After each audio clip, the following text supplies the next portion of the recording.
Ang nag-iisang, Di Manwa, Tagalog Recap. Isang binata ang biglang nagmulat ng mga mata at naghahabol ng hininga. Agad siyang nataranta at hinawakan ng ulo habang nagtatanong kung sino ang pumatay sa kanya. Tumingin siya sa paligid at nagtatakang inisip kung anong klaseng lugar ito. 10 minuto lang ang nakalipas, nasa isang party pa siya kasama ang mga kaibigan niya, kung saan tinawag siya nilang Young Master Lin at tinanong kung nahuhumaling ba siya kamakailan sa larong Grand Jianghu. Inamin naman ni Lin na oo, at sinabing matagal na siyang tagahanga ng wuxia mula pa noong bata siya. Siya si Lin Ye, at dagdag pa niya, bihira raw makahanap ng wuxia game na ganoon kaengganyo at kadakila. Sumingit naman ang isa pa nilang kaibigan at sinabing sayang lang dahil sobrang bagal ng updates ng laro, lalo na't natapos na ni Lin Ye ang lahat ng kasalukuyang storyline. Dagdag pa ng isa, inanunsyo raw ng official site na sa susunod na buwan ilalabas ang 3rd edition storyline kasama ang holographic gaming helmet. Ayon sa mga chismis, kaya raw nitong dalhin ang user sa isang ganap na kakaibang virtual world at hindi raw ito teknolohiyang gawa ng panahon nila. Habang pinag-uusapan nila yon, pumitik si Lin ng daliri at may dumating na maid na may dalang holographic gaming helmet, sa kanya tinanong kung yun ba ang tinutukoy nila. Nabigla ang lahat nang makita ang unreleased helmet, habang nakangiting pinapanood ni Lin ang pagkainggit ng mga kaibigan niya. Isa sa kanila ang nagsabing sana raw ay ma-reincarnate siya sa pamilyang Lin para mabuhay ng walang problema. Ngumiti si Lin at sinabing kalahati lang ang tama nila. Ipinaliwanag niya na abalang-abala ang mga kuya niya sa negosyo ng pamilya kaya hindi man lang nila ma-enjoy ang buhay. At tanging isang anak sa labas na tulad niya, ang bunsong walang karapatang makipag-agawan sa kapangyarihan, ang pipiliing mamuhay bilang isang walang silbing playboy. Binaliwala na ni Lin ang usapan at naghanda ng mag-login sa laro dahil gusto niyang ipakita sa mga kaibigan niya ang pinakabagong martial arts manual na natutunan niya. Ngunit pagkapasuot niya ng holographic helmet, umalingaw-ngaw ang boses ng kuya niya mula rito, sinasabing isang nakatagong panganib ang pag-iral ni Lin at umaasa siyang mag-e-enjoy ito sa kabilang mundo. Kasunod noon, biglang sumabog ang helmet at tuluyang nadurog ang ulo ni Lin. Pagbalik sa kasalukuyan, napagtanto ng ating bida na nag-transmigrate siya. Kahit pala ginawa niyang mukhang wala siyang pakialam at hindi banta, gusto pa rin siyang patayin ng kuya niya. Napaisip tuloy siya kung pagkakamali ba mula pa sa simula ang desisyon niyang huwag ipaglaban ang mana niya. Bigla namang bumuhos sa isip niya ang mga alaala ng bago niyang katawan. Naunawaan niyang iyon ang mga alaala ng katawang nagngangalang Chu Ziyu. Isa siyang anak sa labas ng pamilyang Chu sa Tongzhou Prefecture, Wei Commandery ng bansang Yuan. Bilang pangalawa sa 4 na anak na ipinanganak ng isang mababang concubine na namatay sa panganganak, wala siyang halaga sa loob ng pamilya. Ang dati niyang personalidad ay duwag at padalos-dalos, at kumampi siya sa panganay na si Chu Kai sa labanan para sa posisyon bilang pinuno ng pamilya. Dahil doon, nagalit sa kanya ang ikatlong anak ng pamilya at pinagbintangan siya sa isang kasalanang hindi niya ginawa. Bilang parusa, ipinadala si Chu Ziyu upang maging tagapangasiwa sa mining area ng pamilya sa Nanshan. Dapat sana'y mananatili siya roon ng 3 taon, ngunit dahil kasalukuyang pumipili ang pamilya ng susunod na tagapagmana, maaga siyang ipinatawag pabalik. Sa mga sandaling yun, nasa biyahe siya pabalik sa asyenda ng pamilyang Chu. Habang inuunawa niya ang bagong impormasyong ito, marahan niyang binigkas ang bago niyang pangalan, Chu Ziyu, at nakaramdam siya ng kakaibang pamilyar dito. Kumuha siya ng espada at tinignan ang sariling refleksyon sa blade nito. Bigla niyang naalala kung sino si Chu Ziyu bago siya nag-transmigrate. Ang final villain boss sa 3rd edition storyline ng Grand Jianghu na malapit ng ma-update ay may pangalang Chu Ziyu, ang Demon Lord. Eksaktong tumutugma ang description ng laro sa kasalukuyan niyang sitwasyon. Ipinanganak siya sa pamilyang Chu ng Tongzhou Prefecture, ngunit matapos ang ilang insidente sa pamilya, lubos na nagbago ang kanyang personalidad at tuluyan siyang tumahak sa demonic path. Sa dulo ng storyline, muling itinatag ni Demon Lord Chu Ziyu ang Kunlun Demon Cult at pinangunahan ng 4 na dakilang Demon Venerables upang sindakin ang buong Jianghu. Sa pag-iisip nito, hindi malaman ni Ziyu kung matatawa ba siya o maiiyak. Nakalaan siyang maging isang napakalaking personalidad, ngunit alam din niyang ang mga final boss sa laro ay laging nauuwi sa pagkatalo. Tila itinadhana ang kapalaran niyang mabigo, Ngunit naalala niya ang dati niyang buhay kung saan pinili niyang huwag lumaban at nauwi lamang siya sa miserableng kamatayan. Kaya idineklara niyang ngayong binigyan siya ng langit ng panibagong pagkakataon, siya na mismo ang unang kikilos para lumaban at mang-agaw, dahil mas mabuti nang siya ang pumatay kaysa siya ang mapatay. Sa sandaling yun, bumukas ang kurtina ng karwahe at pumasok ang isang katulong na nagngangalang Ur, nagtatanong kung bakit napakaseryoso ng itsura ng young master. Nakilala siya ni Ziyu mula sa alaala ng orihinal na katawan bilang isang espiya na ipinadala ng ina ng kanyang ikatlong kapatid. Naalala rin niyang dati ay akala niya ay ipinagkatiwala siya ng pamilya sa kanya kaya pinaboran niya ito. Ngunit ginamit pala ni Ur ang pangalan niya upang mang-api ng mga tao sa mining area ng Nanshan, sinira ang reputasyon niya, at palihim pang sinusubukang mag-udyok ng kaguluhan sa mga Menero upang mapatay siya. Sinabi niya rito na wala lang yun at nalaglag lamang ang kutsilyo. Hindi mapakali si Ur dahil sa nakakatakot niyang ngiti at iminungkahing dumaan sila sa isang maliit na daan malapit sa Yuanbao Town. Sinasabing mahirap daanan ang pangunahing kalsada dahil sa kamakailang ulan at mas malapit naman daw ang shortcut na yun. Binanggit ni Ziyu na madalas pamugaran ng mga tulisan ang maliliit na daan sa ilalim ng Xiangmang. Binaliwala yun ni Ur at sinabing chismis lamang yun dahil marami namang merchant caravans ang gumagamit sa mga rutang yun. Pagkatapos ay lumapit siya habang nagrereklamong nakakapagod ang biyahe at gusto na niyang makabalik agad sa asyenda upang maligo at mas mapagsilbihan siya ng maayos.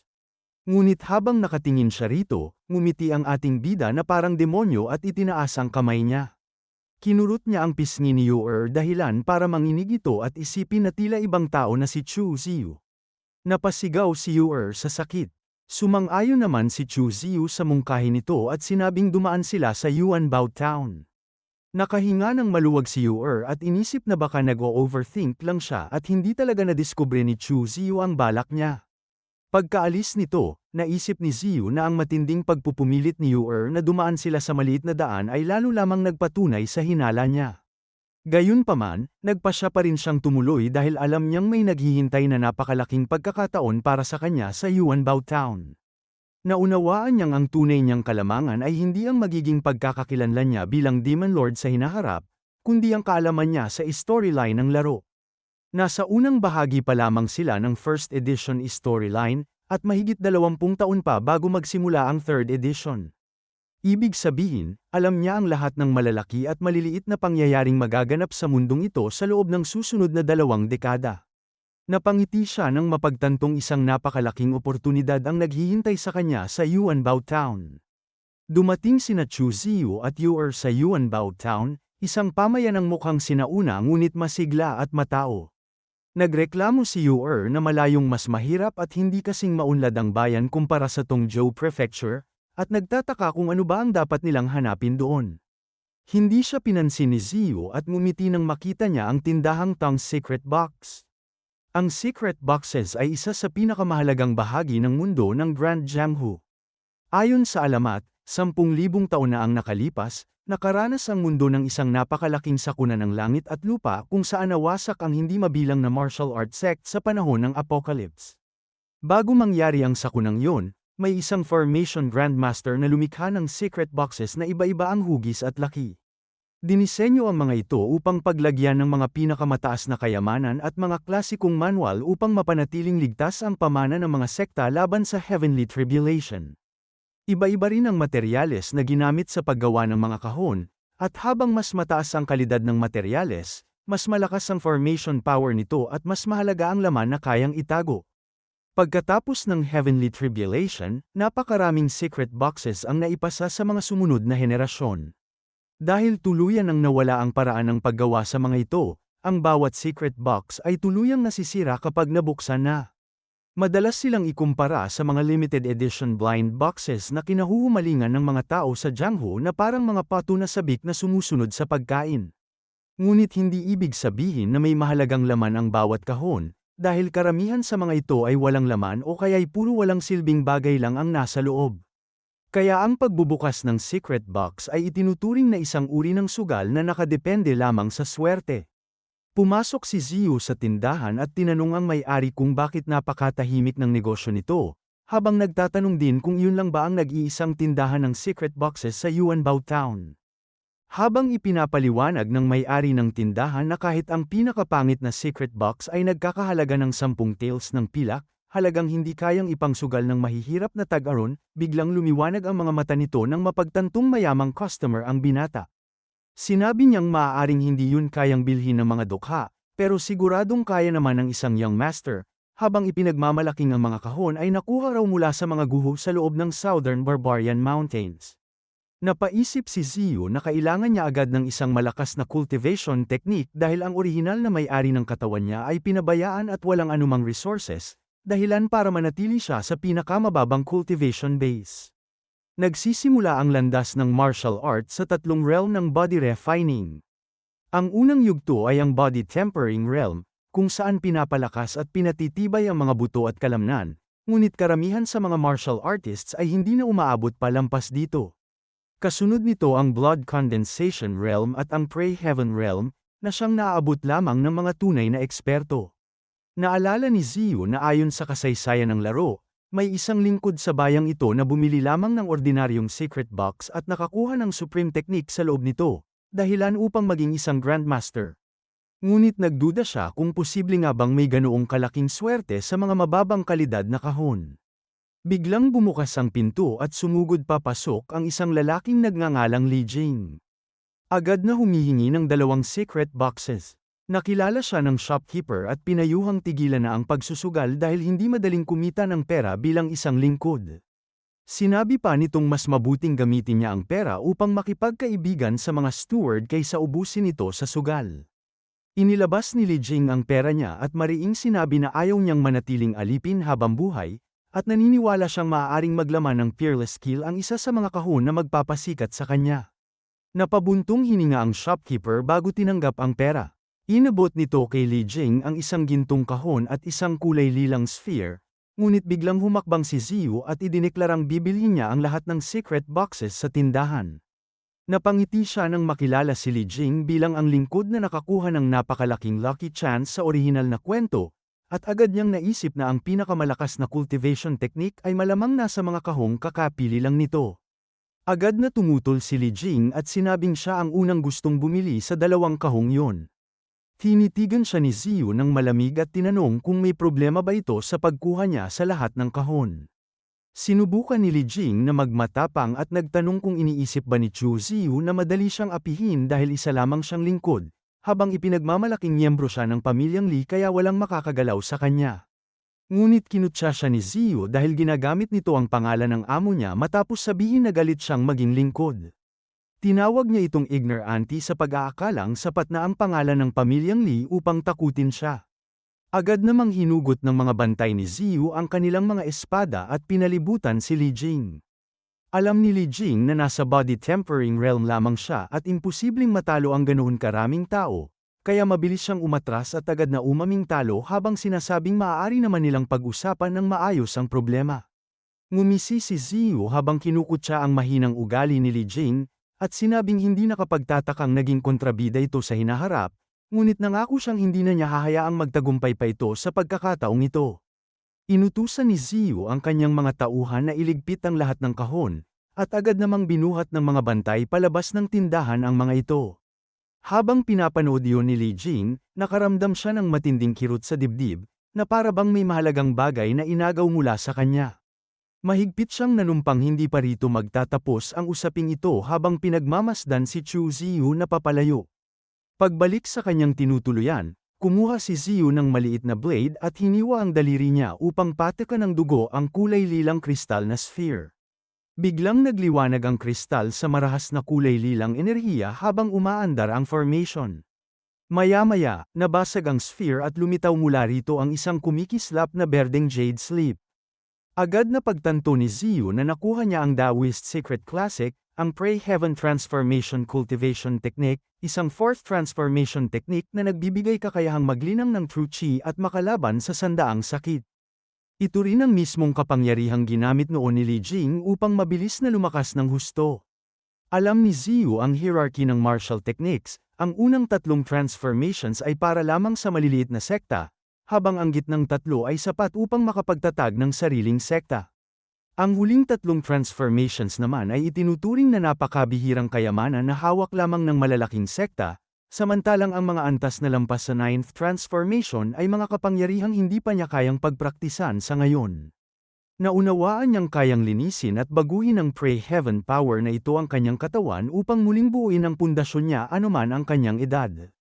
Nagpasya siyang gamitin ang kapangyarihang ito upang patatagin ang sarili at harapin ang kaguluhan sa loob ng pamilyang Chu.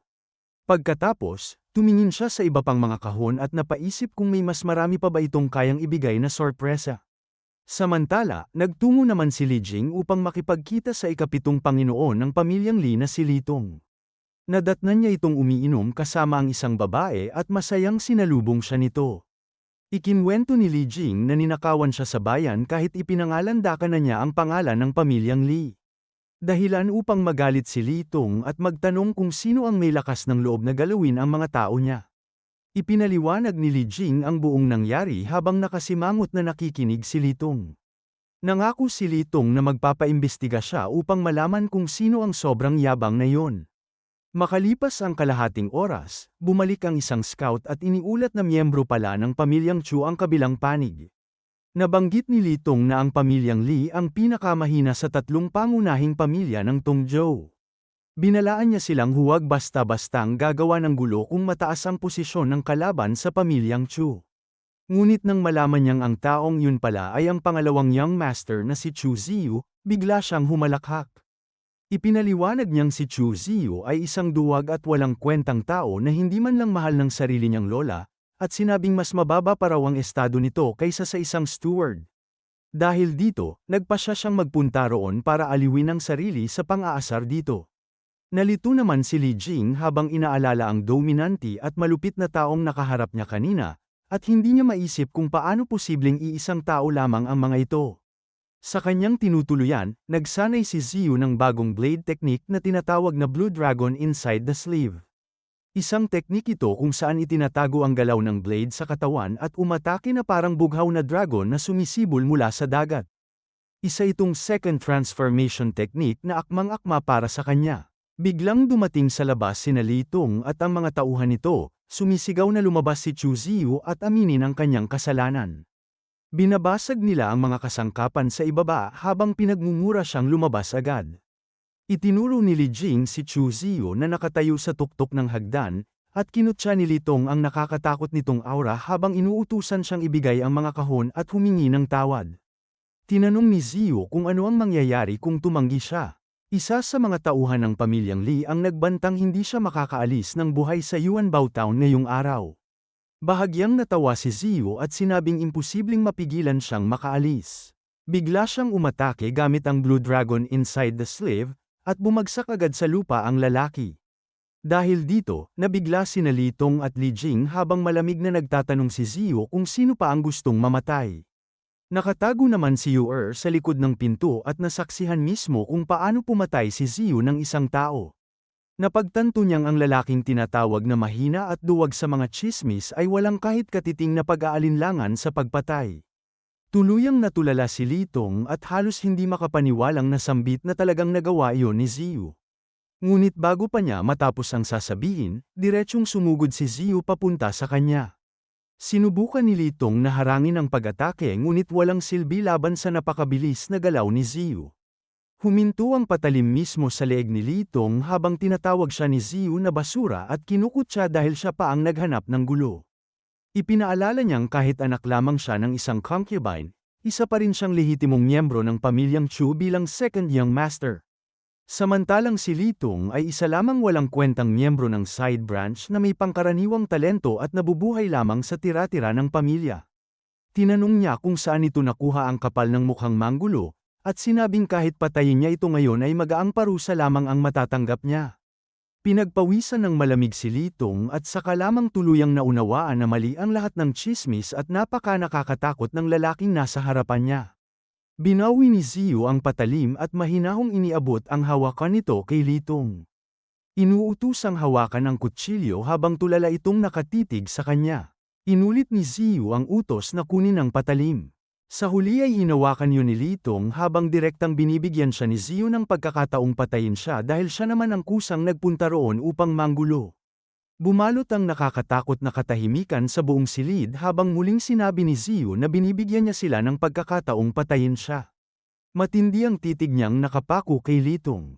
Sa sobrang takot, nabitawan ni Litong ang kutsilyo.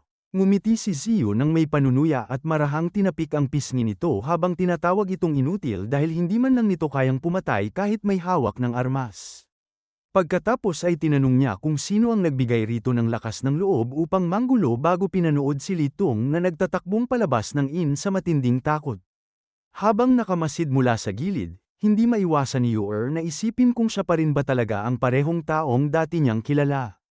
Habang dinadala ng mga tauhan ng pamilyang Li ang bangkay, sinubukan ni Li Jing na kausapin si Litong ngunit agad siyang sinuntok nito sa mukha habang sinisisi siya sa buong kaguluhan. Nagbabala si Litong na pagdating nila sa bahay ay pagbabayaran ni Li Jing ang lahat.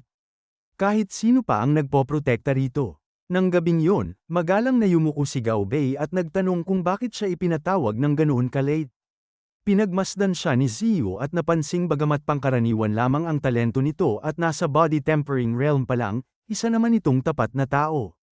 Tinanong ni Ziyu si Gao Bei kung may sama ba ito ng loob dahil nadamay siya ng mapagbintangan at mapatapon si Chu Ziyu sa mining area ng Nanshan, ngunit agad namang sumagot si Gao Bei na hindi niya kailanman inisip yun at masaya siyang magsilbing bantay ng second young master. Binanggit ni Ziyu na mahigit 10 taon na itong nagtatrabaho sa pamilyang Chu ng masipag at tapat kapalit lamang ng 2 taels ng pilak kada buwan. Itinuro pa niya na marami sa mga kasabay nitong pumasok bilang lingkod ay naging mga shopkeeper at manager na, habang si Gao Bei ay nananatili pa rin sa parehong posisyon, at tinanong niya kung wala ba talaga itong hinanakit. Ngunit sumagot si Gao Bei na likas siyang mabagal at kontento na siya sa kasalukuyang buhay niya. Tinitigan siya ni Ziyu at diretsahang sinabing hindi siya kontento. Ipinaliwanag niyang kahit ang isang asong pinakain ng mamahaling karne sa loob ng 1 taon ay hindi nagugustuhing bumalik sa tirang pagkain na hinaluan ng kanin, at sinabi niyang ganoon din ang tao. Ipinatong niya ang kamay sa balikat ni Gao Bei at sinabi na dahil matagal na silang magkasama, kung magdurusa ang isa ay magdurusa silang pareho, ngunit kung aangat ang isa ay aangat din silang pareho, bago tinanong kung naiintindihan niya iyon. Sumagot si Gao Bei na naiintindihan niya, ngunit umiling si Ziyu at sinabing hindi pa niya tunay na nauunawaan. Ipinaliwanag niyang may mga bagay na itinadhana ng langit, ngunit mayroon ding kailangang paghirapan, at kung nais umangat sa buhay, kailangang isugal ang sariling buhay para ipaglaban iyon. Isang mapanganib na ngiti ang lumitaw sa mukha ni Chu Ziyu habang sinasabi niyang dati ay wala man lang pagkakataong may sugal ni Gao Bei ang buhay niya. Ngunit ngayon ay bibigyan niya ito ng pagkakataon. Inutusan niya itong magdala ng invitation letter sa pinuno ng mga tulisan sa Shangmang Mountain kapalit ng 100 taels ng pilak at posisyon bilang pinagkakatiwalaang tauhan. Nahirapan si Gao Bei sa loob-loob niya dahil alam niyang kung dati iyon ay siguradong tatanggi siya. Ngunit matapos makita ang ipinakita ni Chu Ziyu ngayong araw, pakiramdam niya ay isa na itong ganap na ibang tao. Napagtanto rin niyang wala siyang makikitang pag-asang umasenso kung hindi niya susubukan ang pagkakataong ito, kaya pumayag siyang isugal ang lahat at sundin ang young master. Iniabot ni Chu Ziyu ang invitation letter at inutusang umalis agad, habang binabala ang hindi dapat magkaroon kahit katiting na pagkakamali. Habang naglalaho si Gao Bei sa dilim ng gabi, naging malamig ang mga mata ni Ziyu habang iniisip na dahil naglakas loob si Yuer na pagplanuhan siya, hindi nito dapat sisihin siya kung magiging malupit man siya rito. Kinabukasan ng umaga, muling bumiyahe ang convoy ni Ziyu. Sa loob ng karwahe, casual na tinanong ni Yuer kung nasaan si Gao Bei, habang sinabi naman ni Ziyu na bumalik ito sa Tongzhou Prefecture upang iulat ang pagdating nila. Isang mapanlinlang na ngiti ang sumilay sa mukha ni Yuer habang iniisip nitong hindi na sila makakarating ng buhay sa asyenda sa buong buhay nila. Biglang lumapit si Ziyu kay Yuer at tinanong kung sa tingin ba nito ay makakatagpo sila ng mga tulisan. Kumabog ng malakas ang dibdib ni Yuer habang sinasabihan siyang huwag magsalita ng ganoong kamalasan, at nagtatanong kung sino naman ang may lakas ng loob na galawin ang isang young master ng pamilyang Chu. Ngunit bahagyang natawa si Chu Ziyu at sinabing madaling iwasan ang mga sakuna ng kalikasan, ngunit mahirap iwasan ang mga kalamidad na gawa ng tao. Sa mismong sandaling yon, may malakas na sigaw na nagpapatigil sa kanila. Lumabas si Chu Ziyu at nakita niyang napapalibutan na sila ng lubusan. Sumigaw ang pinuno ng mga tulisan na si Lian Laosan upang huminto sila. Agad na nag-alok si Chu ng ilang libong taels ng pilak kung pera lamang ang habol nila. Ngumisi si Lian Laosan at sinabing malaking halaga na ang ilang libong taels, ngunit mas mahalaga pa roon ang buhay ni Chu Ziyu, bago niya ito tinanong kung paano nito gustong mamatay. Mahinang ngumiti si Ziyu at sinabing kung may taong handang gumastos upang ipapatay siya, maaari rin siyang gumastos upang bilhin muli ang sariling buhay. Tumawa si Lian Laosan at sinabing bagamat sinasabi ng lahat na walang kwentang tao ang pangalawang anak ng pamilyang Chu, mukhang may tapang din pala ito. Gayunpaman, sinabi niyang higit sa lahat ay pinahahalagahan niya ang kanyang kredibilidad kaya pinayuhan na lamang niya si Ziyu na mamatay ng mapayapa. Sa loob ng karwahe, matagumpay namang ngumiti si Yu dahil naniniwala siyang wala ng pag-asa si Chu Ziyu. Idineklara naman ni Ziyu na kung hindi niya kayang bilhin ang sariling buhay, wala siyang ibang magagawa kundi bilhin ang buhay ng mga ito kapalit. Bigla siyang sumugod papunta kay Lian Laosan. Umungal si Laosan habang iwinawasiwas ang napakalaking blade niya. Napansin ni Ziyu na wala siyang nararamdamang internal energy mula rito at puro lakas lamang ng katawan at mga hindi orthodox na galaw ang gamit nito, kaya umaasa siyang makakatagal siya hanggang lumitaw ang pagkakataong makabawi. Sinuntok niya ang blade at nailihis ang pag-atake. Lalong nainis si Lian Laosan dahil hindi niya matamaan ang isang basurang tulad ni Chu Ziyu na paulit-ulit lamang umiiwas. Muli siyang umatake ngunit muli ring umiwas si Ziyu. Paulit-ulit itong nangyari hanggang wala ni isang atake ang tumama sa kanya. Ang mga nakapaligid naman ay nanunood lamang habang tinatawag siyang basura dahil puro iwas lang ang ginagawa niya. Naisip ni Lian Laosan na kung hindi niya kayang pabagsakin kahit ang isang basurang tulad nito, mas mababa pa siya sa basura.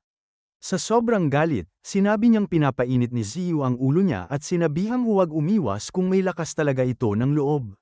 Nakita ni Ziyu ang pagkakataon at agad niyang ginamit ang teknik na Blue Dragon inside the sleeve. Nagdulot iyon ng maliit na sugat sa mukha ni Laosan, ngunit ngumiti lamang si Ziyu bago muling umatake, at sa pagkakataong ito ay isang malalim na hiwa ang iniwan niya. Nasugatan si Laosan at agad na sumugod palapit ang mga tauhan nito habang nagtatanong kung ayos lang ba siya. Nataranta naman si Laosan habang iniisip kung paano nangyari yun. Pinunasan ni Ziyu ang kanyang blade habang iniisip na kulang pa rin ang ensayo niya sa Blue Dragon inside the sleeve. Dahil kung hindi nakaiwas si Lian Laosan sa ataking iyon ay matagal na sana itong patay. Sa matinding galit, umungal si Lian Laosan at inutusang sabay-sabay umatake ang kanyang mga tauhan at patayin ang lahat. Habang sumusugod ang mga ito, may isa pang boses na biglang nagtanong kung humingi ba sila ng pahintulot bago pumatay ng tao. Maya-maya, isang lalaki ang lumitaw sa lugar. Ang pangalan niya ay Maku, at ngumisi siya habang tumatawang sinabing may narinig daw siyang malaking negosyo rito kaya gusto rin niyang makatikim ng parte sa sabaw. Sumilip si Yu mula sa bintana ng karwahe habang malakas na kumakabog ang dibdib niya. Nagtaka siya kung bakit may isa na namang grupo ng mga tulisan ang dumating at kung nagpadala pa ba ng mas maraming tao ang second concubine upang umatake. Ngunit bago pa siya makapag-isip ng mabuti, isa pang grupo ng mga tulisan ang lumitaw mula sa daan sa unahan at agresibong lumapit. Kumitid ang mga mata ni Ziyu habang inoobserbahan sila. Nang makilala ni Lian Laosan ng lalaki, biglang nagbago ang ekspresyon nito at mariing nagngit-ngit ang mga ngipin niya. Galit na binanggit ni Lian Laosan ang pangalan ni Maku at tinanong kung bakit ito naroon, habang idinedeklarang teritoryo niya ang lugar na iyon. Tumawa si Maku at tinanong kung ano pa nga ba ang gusto niya kundi guluhin siya, saka sinabing ilang beses nang inagaw ni Lian Laosan ang negosyo niya kaya ngayon ay ipapadala na niya ito upang makipagkita sa hari ng impyerno. Hindi na siya nag-aksaya pa ng oras at agad na umatake. Nagmamadaling itinaas ni Lian Laosan ang sarili niyang blade upang salagin ang atake. Ngunit walang silbi ang ginawa niya. Sa sumunod na sandali, tumilapon sa ere ang espada ni Lian Laosan. Isang malalim na hiwa ang bumukas sa braso niya at bumulwak ang dugo habang napaatras siya sa pagkabigla. Nakatulala niyang tinignan ang sugatang kamay habang namumutla ang mukha niya. Sa isip niya, talagang malas ang araw na yon, at naisip niyang hindi lumalaban ang matalinong tao kapag dehado ang sitwasyon kaya kailangan niyang tumakas agad. Ngunit ngumiti si Maku na parang demonyo at sinabing huli na ang lahat. Tumalikod si Lian Laosan upang tumakas, ngunit walang awa siyang tinaga ni Maku. Nahati sa dalawa ang katawan ni Lian Lausan at bumagsak itong patay sa lupa. Nang makita ng mga tauhan nito na napatay ang kanilang pinuno, agad silang nataranta at nagtangkang tumakas, dahilan upang utusan ni Mako ang kanyang mga tauhan na ubusin silang lahat. Habang hinahabol ng mga tauhan ni Mako ang mga tumatakas na tulisan, tahimik lamang na nakatayo si Ziyu sa likuran at inoobserbahan ang buong eksena habang pinagmamasdan ang galaw ng lalaking may dilaw na mukha. Napagtanto niyang ibang-iba ito sa unorthodox na leader ng mga tulisan at isa talaga itong martial artist na may orthodox heritage.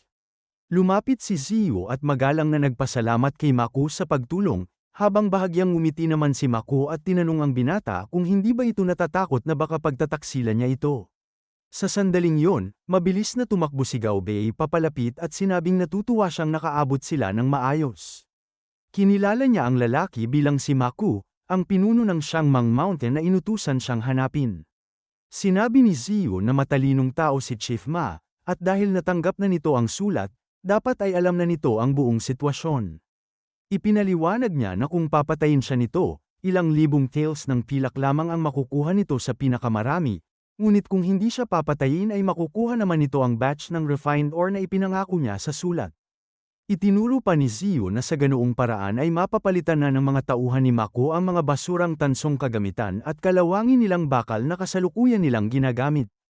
Tinanong niya kung hindi ba malinaw kung alin ang mas magandang piliin, dahilan upang manahimik si Mako.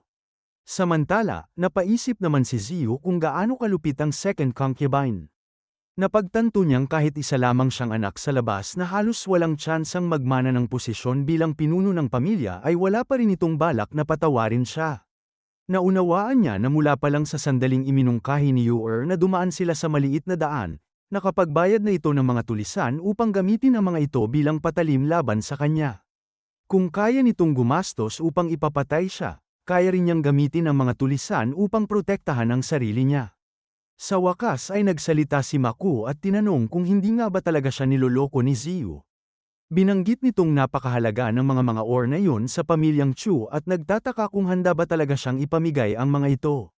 Walang pakialam namang sumagot si Ziyu na dahil may mga taong gustong pumatay sa kanya sa loob mismo ng pamilyang Chu, wala na siyang dahilan para pangalagaan pa ang mga supply ng pamilya. Kumuha siya ng isang dokumento at ipinaliwanag na yun ang kanyang warrant, saka inutusan si Mako na gamitin yun upang makakuha ng batch ng ore sa mababang presyo habang steward pa siya, at pinayuhang kumilos agad. Malakas na tumawa si Mako at sinabing napakaraming maruruming sekreto talaga sa loob ng malalaking pamilya, ngunit inamin niyang kahanga-hanga ang pagiging desidido ni Chu Ziyu. Inanyayahan niya si Ziyu na hanapin siya kung may ganito pa itong magandang deal sa hinaharap. Hindi niya namalayang natawag niya ang sarili bilang Kilian bago mabilis na itinama ang pangalan sa Mako. Habang nagyayabang na napakahusay niya pagdating sa pagpatay at handa pa siyang magbigay ng discount para sa mga kakilala. Nang makuntento siya, umalis siya kasama ang kanyang mga tauhan, habang pinagmamasdan naman sila ni Ziyu mula sa likuran at iniisip ang pangalang aksidenteng nabanggit ni Mako, Kilian, isang tulisan na may martial arts heritage. Agad niyang napagtanto kung sino talaga ang lalaking yun at naisip niyang sinwerte si Gaobei sa paghahanap ng isang taong may ganoong klaseng background. Pagkatapos ay tumingin si Ziyu papunta sa karwahe. Sa loob nito, tuluyan ang nagpapanik si Yuer. Hindi niya maintindihan kung bakit naging ganito ang lahat at kung paano nagawang seryosong sugatan ni Chu Ziyu, na tingin niya ay isang walang kwentang tao lamang, ang leader ng mga tulisan ng ganoon kadali. Pumasok si Ziyu sa karwahe, at sa mismong sandaling makita siya ni Yuer ay agad itong lumuhod at nagkunwaring kaawa-awa habang nagtatanong kung naitaboy na ba ang mga tulisan. Mahinang natawa si Ziyu at sinabing siyempre ay naitaboy ang mga ito, habang iniisip na nagpapatuloy pa rin si Yuer sa pag-arte. Lumapit siya rito at tinanong kung sobra ba itong nadismaya dahil hindi siya namatay. Nauutal namang tinanong ni Yuer kung nagbibiro lang ba ang young master, saka sinabing mabuting ang napaalis ang mga tulisan at paano naman daw madidismaya ang isang simpleng lingkod. Biglang sinunggaban ni Ziyu ang leeg ni Yuer habang naging napakalamig ng boses niya. Tinanong niya kung talagang iniisip nitong isa siyang tanga at inutusan nitong magsalita. Ipinapabunyag kung magkano ang ginastos ng mabuti niyang second mother upang umupa ng mga tulisan, habang nagbabantang papatayin siya kung hindi ito sasagot. Hirap na hirap huminga si Yuer habang namumulat nangingitim ang mukha niya, at nagmamakaawang payagan siyang magsalita habang nangangakong sasabihin niya ang lahat. Sa huli, ibinunyag niyang gumastos ang second concubine ng 10,000 taels ng pilak. Binitiwan siya ni Ziyu at napaisip sa halagang yun, nagtatakang ganoon na lang ba siya kamuhian ng second mother niya para gumastos ito ng kalaki upang ipapatay siya. Umiiyak na ipinaliwanag ni Yuer na sinabi ng second concubine na matigas ang ulo ng young master dahil palagi itong pumapanig sa eldest young master at balang araw ay sisira sa kanilang mga plano. Dagdag pa nito, nakuha na raw nila kamakailan ang suporta ng fourth young master kaya nais na nilang tuluyang alisin ang anumang posibleng problema sa hinaharap. Napaisip si Ziyu tungkol sa estruktura ng pamilyang Chu. Alam niyang si Chu Zhangguang, ang pinuno ng pamilya, ay may 3 asawa at 4 na anak na lalaki. Bilang isang anak sa labas, napakaliit ng tsansa niyang magmana ng posisyon bilang family head. Noon ay kumampi siya sa panganay na si Chu Kai, ngunit iniwan din siya nito matapos siyang mapagbintangan ng ikatlong kapatid. Napagtanto niyang ang dating Chu Ziyu ay matagal nang sumuko sa laban para sa posisyon ng pinuno ng pamilya. Ngunit sa buhay na ito, nagpasya siyang kailangan niyang ipaglaban ang pagiging tagapagmana ng pamilyang Chu dahil sa tulong ng resources ng pamilya ay mas mabilis niyang mapapalakas ang kanyang cultivation. Muli niyang tinignan si Yuer at tinanong kung may ebidensya ba na nakipagsabwatan ng second mother niya sa mga tulisan. Ipinaliwanag naman ni Yuer na direktang nagpadala ng pinagkakatiwalaang tao ang second concubine kaya walang iniwang ebidensya. Kumapit siya sa binti ni Ziyu habang nagmamakaawang patawarin siya dahil sinabi na niya ang lahat, at ngumiti naman si Ziyu habang sinasabing huwag siyang mag-alala dahil hindi siya pumapatay ng babae. Nakahinga ng maluwag si Yuer at inisip na muntik na siyang mamatay sa takot. Ngunit sa isang iglap, biglang pinitik ni Ziyu ang leeg niya sa isang malinis na galaw. Sinabi niyang nagsinungaling siya at tinanong kung naniwala ba talaga ito sa kanya, habang tinatawag itong napakawalang muwang para subukang maging isang espiya. Makalipas ang 7 araw, nakarating sila sa mansyon ng pamilyang Chu sa Tongzhou Prefecture sa loob ng Wei Commandery. Sumilip si Chu Ziyu mula sa karawahe at nakita ang second concubine na lumabas upang salubungin siya. Naalala niyang ito ang anak ni Ding Kaishan, ang master ng Kaishan Martial Arts Hall, at kilala bilang isang malupit at tusong babae. Bumaba siya mula sa karawahe at magiliw itong binati, sinasabing 1 taon na mula nang huli silang magkita at mukhang lalo pa raw itong bomb ata. Sa loob-loob naman ng second concubine, labis itong nabigla habang iniisip kung paano nakabalik ng buhay si Ziyu at kung pumalya ba si Yuer na dalhin siya sa maliit na daan sa Yuanbao Town. Mahigpit nitong tinanong kung nasaan ang maid niyang si Yuer.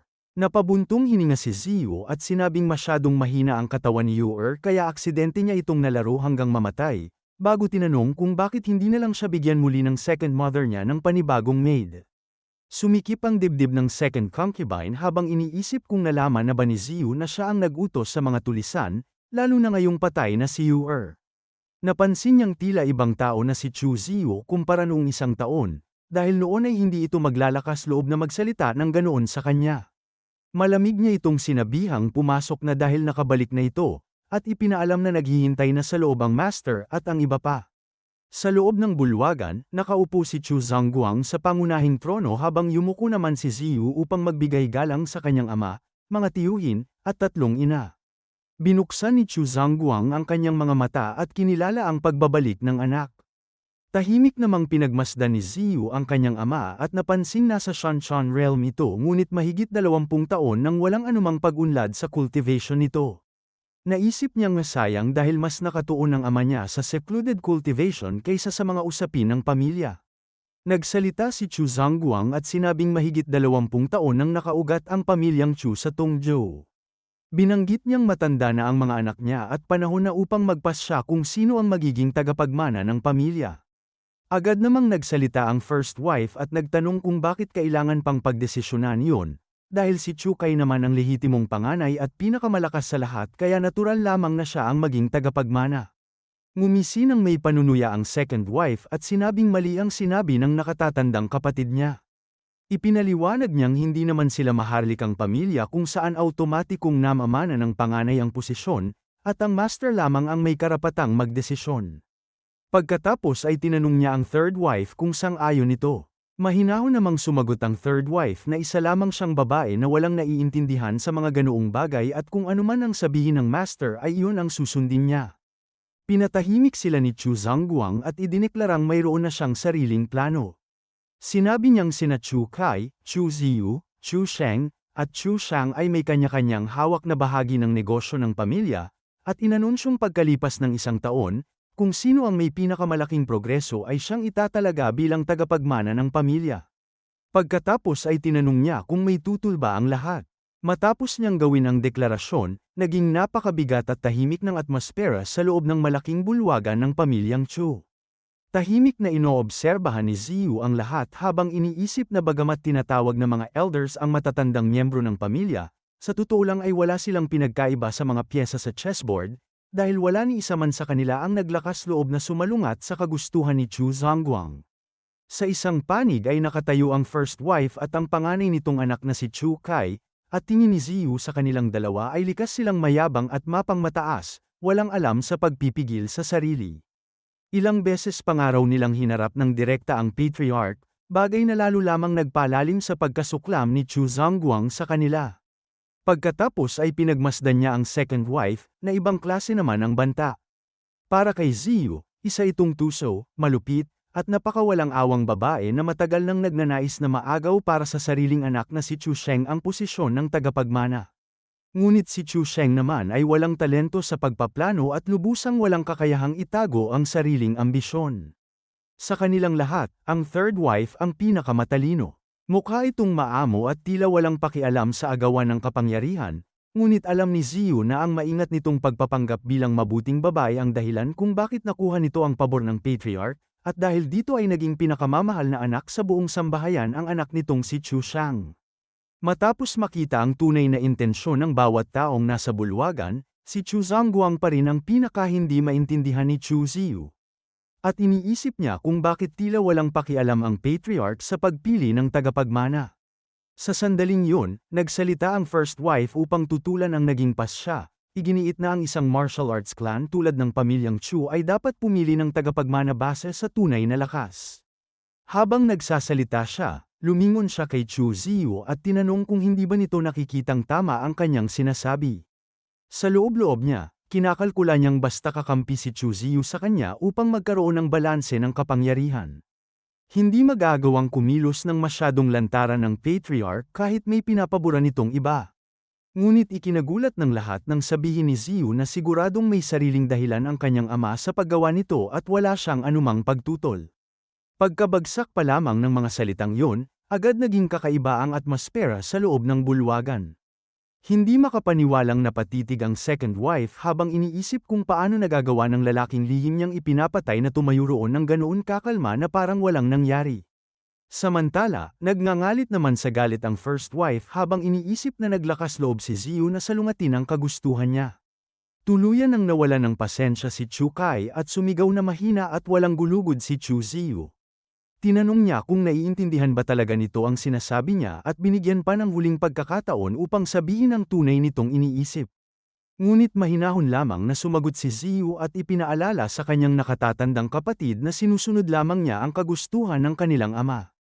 Tinapos ni Chu Zhangguang ang walang saysay na pagtatalo at idineklarang pinal na ang desisyon, saka nagbabala na sinumang manggahas na tutulan yun ay direktang hinahamon ang kanyang awtoridad. Kalmadong iminungkahi ni Ziyu na bigyan siya ng patriarch ng dagdag na negosyo upang pamahalaan, dahil masyado raw maliit at walang halaga ang mining area ng Nanshan para makagawa siya ng sapat na merito o maipakita ang tunay niyang kakayahan. Kumitid ang mga mata ni Chu Zhangguang habang pinaghihinalaang ang anak na matagal na nanahimik ay sa wakas nagsisimula ng ipakita ang sariling ambisyon. Nabigla ang mga asawa nang mapagtantong pati si Ziyu ay naghahangad na maging susunod na pinuno ng pamilya. Sa sandaling yun, nagsalita si Steward Liu at inakusahan si Chu Ziyu na lumalampas na ito sa limitasyon nito, habang may pangungut siyang sinasabing sapat na para rito ang pamahalaan ng maayos ang isang minahan. Tahimik lamang na itinaas ni Ziyu ang isang daliri at sinabihang lumapit si Steward Liu. Nanatiling mayabang ang ekspresyon ni Steward Liu habang lumalapit at nanguuyam na sinasabing gusto lang siguro siyang palapitin ni Chu Ziyu dahil masyado siyang malayo upang marinig nito. Ngunit bigla na lamang siyang sinuntok ni Ziyu at bumagsak sa sahig. Hindi pa roon nagtapos si Ziyu at paulit-ulit pa niya itong sinipa. Hindi makapaniwala ang mga asawa at ang kanilang mga anak sa eksenang nasaksihan nila. Naisip ng second wife kung tuluyan na bang nabaliw si Chu Ziyu. Samantala, galit na umungal si Chu Zhangguang at tinanong kung ano sa tingin ni Chu Ziyu ang ginagawa nito, at paano ito naglakas loob na gumawa ng ganoong kalupit na karahasan sa harap mismo ng patriarch at ng mga nakatatandang miyembro ng angkan. Umatras si Ziyu at humingi ng paumanhin habang iginiit na isang matinding kawalang galang para sa isang lingkod ang putulin ng salita ng kanyang amo. Sinabi ni Chu Ziyu na ang parusang iyon ay kinakailangang hakbang upang maibalik ang disiplina at maprotektahan ang dignidad ng pamilyang Chu. Tumingin siya pababa sa lalaki at idinagdag na kung ang isang taong tulad nito ay nasa Nanshan mining area, matagal na sana itong itinapon at ginawang parol. Sinabi niyang maaaring maaway ng kanyang ama. Ngunit siya, si Chu Ziyu, ay hindi. Habang nasasaksihan ang kalupitan ng kanyang anak, napaisip ng malalim si Chu Zhangguang. Sa loob-loob niya, inaamin niyang tama si Chu Ziyu, dahil kahit kaninong tauhan pa ang steward na yon, isa pa rin lamang itong lingkod. Napagtanto rin niyang dahil sa matagal niyang secluded cultivation, nakalimutan na ng mga tauhan ang kanilang lugar. Gayunpaman, upang mapanatili ang dangal ng pamilya sa harap ng publiko, pinili niyang tapusin na ang usapin. Ipinaalala niya kay Ziyu na nasa mansyon sila ng pamilyang Chu at hindi sa Nanshan mining area. Saka iniutos na bawasan ng 3 buwang allowance si Chu Ziyu upang bayaran ang pagpapagamot ng steward. Yumuko si Ziyu at kalmadong tinanggap ang utos, ngunit hindi siya nagtapos doon. Tinanong niya ang kanyang ama kung inaasahan ba talaga siyang magbantay habang buhay sa liblib na minahan, at kung ganoon ay ano pa ang saysay ng malaking pagtitipong iyon para pumili ng tagapagmana. Natahimik si Chu Zhangguang habang marahang hinihimas ang kanyang baba. Bagamat wala naman talaga siyang balak na gawing tagapagmana si Chu Ziyu. Naiintindihan niyang hindi niya maaaring tratuhin ng lantaran at hindi patas ang isang anak na nagpakita ng ganoong kakayahan. Hindi na maitago ng first wife ang kanyang pagkainis. Nagsalita ito at inakusahan si Chu Ziyu na ang pananakit nito ay direktang hamon sa awtoridad ng patriarch, at iginiit na hindi dapat basta palampasin ang bagay na yon. Ngunit nakapagdesisyon na si Chu Zhangguang. Galit siyang sumigaw at tinanong kung inaasahan ba ng first wife na buhay ang ipambabayad ni Chu Ziyu kapalit ng isang simpleng steward. Pagkatapos ay idineklara niyang kapag nakabalik na ang trade caravan mula sa kaharian ng Yan, si Chu Ziyu ang mamamahala rito. Nagpasalamat si Ziyu sa kanyang ama at bahagyang ngumiti dahil naisakatuparan na niya ang unang hakbang ng kanyang plano upang mabawi ang sariling posisyon. Sa isip niya, kinutya niya ang katangahan ng first wife at ni Chu Kai, dahil ipinanganak man sila sa isang malaking angkan ay hindi naman nila kayang kontrolin ang sarili nilang emosyon. Napansin niyang palagi nilang pinipiling direktang banggain si Chu Zhangguang. Kaya para sa kanya, ang isang taong tulad ni Chu Kai, na mas matanda na ngunit desperado pa ring nakikipag-agawan sa mga nakababatang kapatid, ay isa lamang basura. Natapos ang pagpupulong ng pamilya at pinaalis ni Chu Zhangguang ang lahat.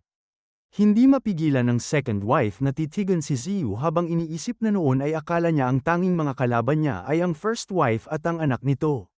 Hindi niya kailanman inakalang ang dating inutil na anak ng isang concubine ay magkakaroon pala ng ganoon katinding ambisyon. Lumipat ang eksena sa tirahan ng second wife. Sa loob ng silid, tinanong ni Chu Xiang ang kanyang ina kung bakit nabigo ang plano nilang patayin si Chu Ziyu at paano ito nakabalik ng buhay. Inamin ng second wife na nagkamali siya sa pagkalkula dahil hindi niya inasahang ganoon kalaki ang magiging pagbabago ni Chu Ziyu matapos ang 1 taon sa Nanshan mining area. Gayunpaman, tiniyak niya sa kanyang anak na hindi kailanman hahayaang maging tagapagmana ng pamilyang Chu ang isang baliw na tao. Pagkatapos ay ibinunyag niya ang kanyang plano, na ang ama ng steward na naka-assign sa trade caravan ni Chu Ziyu ay isa sa kanyang mga tauhan. Tiwala siyang kahit makuha pa ni Chu Ziyu ang posisyon, hindi pa rin ito magagawang utusan ang kahit isang tao. Samantala, habang naglalakad papunta sa pharmacy, tinanong ni Gao Bei si Ziyu kung ibibigay nga ba talaga ng mga tao roon ang cultivation resources na matagal nang kinokolekta ng eldest young master. Walang pakialam namang sumagot si Ziyu na panahon na para baguhin ang mga lumang patakaran. Pagpasok nila sa pharmacy, sinalubong sila ni Steward Joe nang may pangungutya. Tinawag niyang pambihirang bisita si Chu Ziyu at sinabing bihira raw magpunta sa pharmacy ang second young master. Kaya agad hiniling ni Gao Bei ang cultivation resources para sa taong yun. Pagkarinig nito, mapanlait na tumawa si Steward Joe at tinanong kung pinaglalaroan ba siya ng second young master. Sinabi niyang matagal nang kinukuha ng eldest young master ang mga resources na yun at tinanong kung bakit sa kanya pa sila nagtatanong. Tinanong naman ni Ziyu kung bakit nito ibinigay ang kanyang resources sa eldest young master, at kung siya ba o ang kanyang ama ang nag-utos na gawin yon. Ngunit nanatiling matigas si Steward Joe at sinabihang kay Chukai na lamang sila dumiretso kung gusto nilang kunin ang mga resources. Ngumiti si Ziyu at sinabing, napakaganda, bago tangkaing patayin si Steward Joe. Ngunit bago pa siya makagawa ng anuman, may isang taong biglang lumitaw at sinampal si Steward Joe. Iyon pala ang chief steward ng pharmacy na galit sa kanyang tauhan. Tinanong nito kung paano ito naglakas loob na magsalita ng ganoon sa second young master at kung wala na ba itong respeto sa nakatataas. Inutusan niya ang matabang steward na tumahimik dahil wala itong karapatang magsalita roon. Pagharap naman kay Chu Ziyu, bigla niyang binago ang tono niya. Magalang siyang humingi ng tawad at sinabing walang isip lamang ang kanyang tauhan, habang tinitiyak na naroon pa rin ang lahat ng cultivation resources at wala ni katiting ang nabawas. Idinagdag pa niyang naghanda rin siya ng isang bote ng dekalidad na blood condensation pills at agad niya iyong ipapadala. Tinanggap naman yun ni Chu Ziyu at sinabing huwag nang maulit pa ang ganitong bagay. Nang makaalis lamang sila saka nakahinga ng maluwag ang chief steward. Samantala, nananatiling tulala si Steward Joe habang nagtatanong kung bakit siya sinampal at kung bakit napakagalang ng chief steward kay Chu Ziyu. Sumagot ang chief steward na para rin yun sa ikabubuti niya, saka ibinunyag na ilang sandali lang ang nakalipas ay halos bugbugin ni Chu Ziyu hanggang kalahating mamatay si chief steward Liu sa loob mismo ng Grand Hall. Nang marinig yun, hindi makapaniwalang tinanong ni Steward Joe kung totoo ba yun. At mahigpit siyang binalaan ng chief steward na maging mas magalang pa kay Chu Ziyu kaysa sa ibang young masters. Ipinaalala niyang hindi na ang dating second young master si Chu Ziyu. Samantala, tahimik lamang na naglalakad palayo si Chu Ziyu. Pagkatapos noon, sa tirahan ni Chu Ziyu, kalmado siyang nakaupo sa kanyang silya habang nakatayo naman si Gao Bei sa tabi niya. May halong paghanga sa boses si Gao Bei habang sinasabing tunay na napaka-imposing ng kanyang young master kanina, at maging ang chief steward ng pharmacy ay sobrang magalang sa kanya.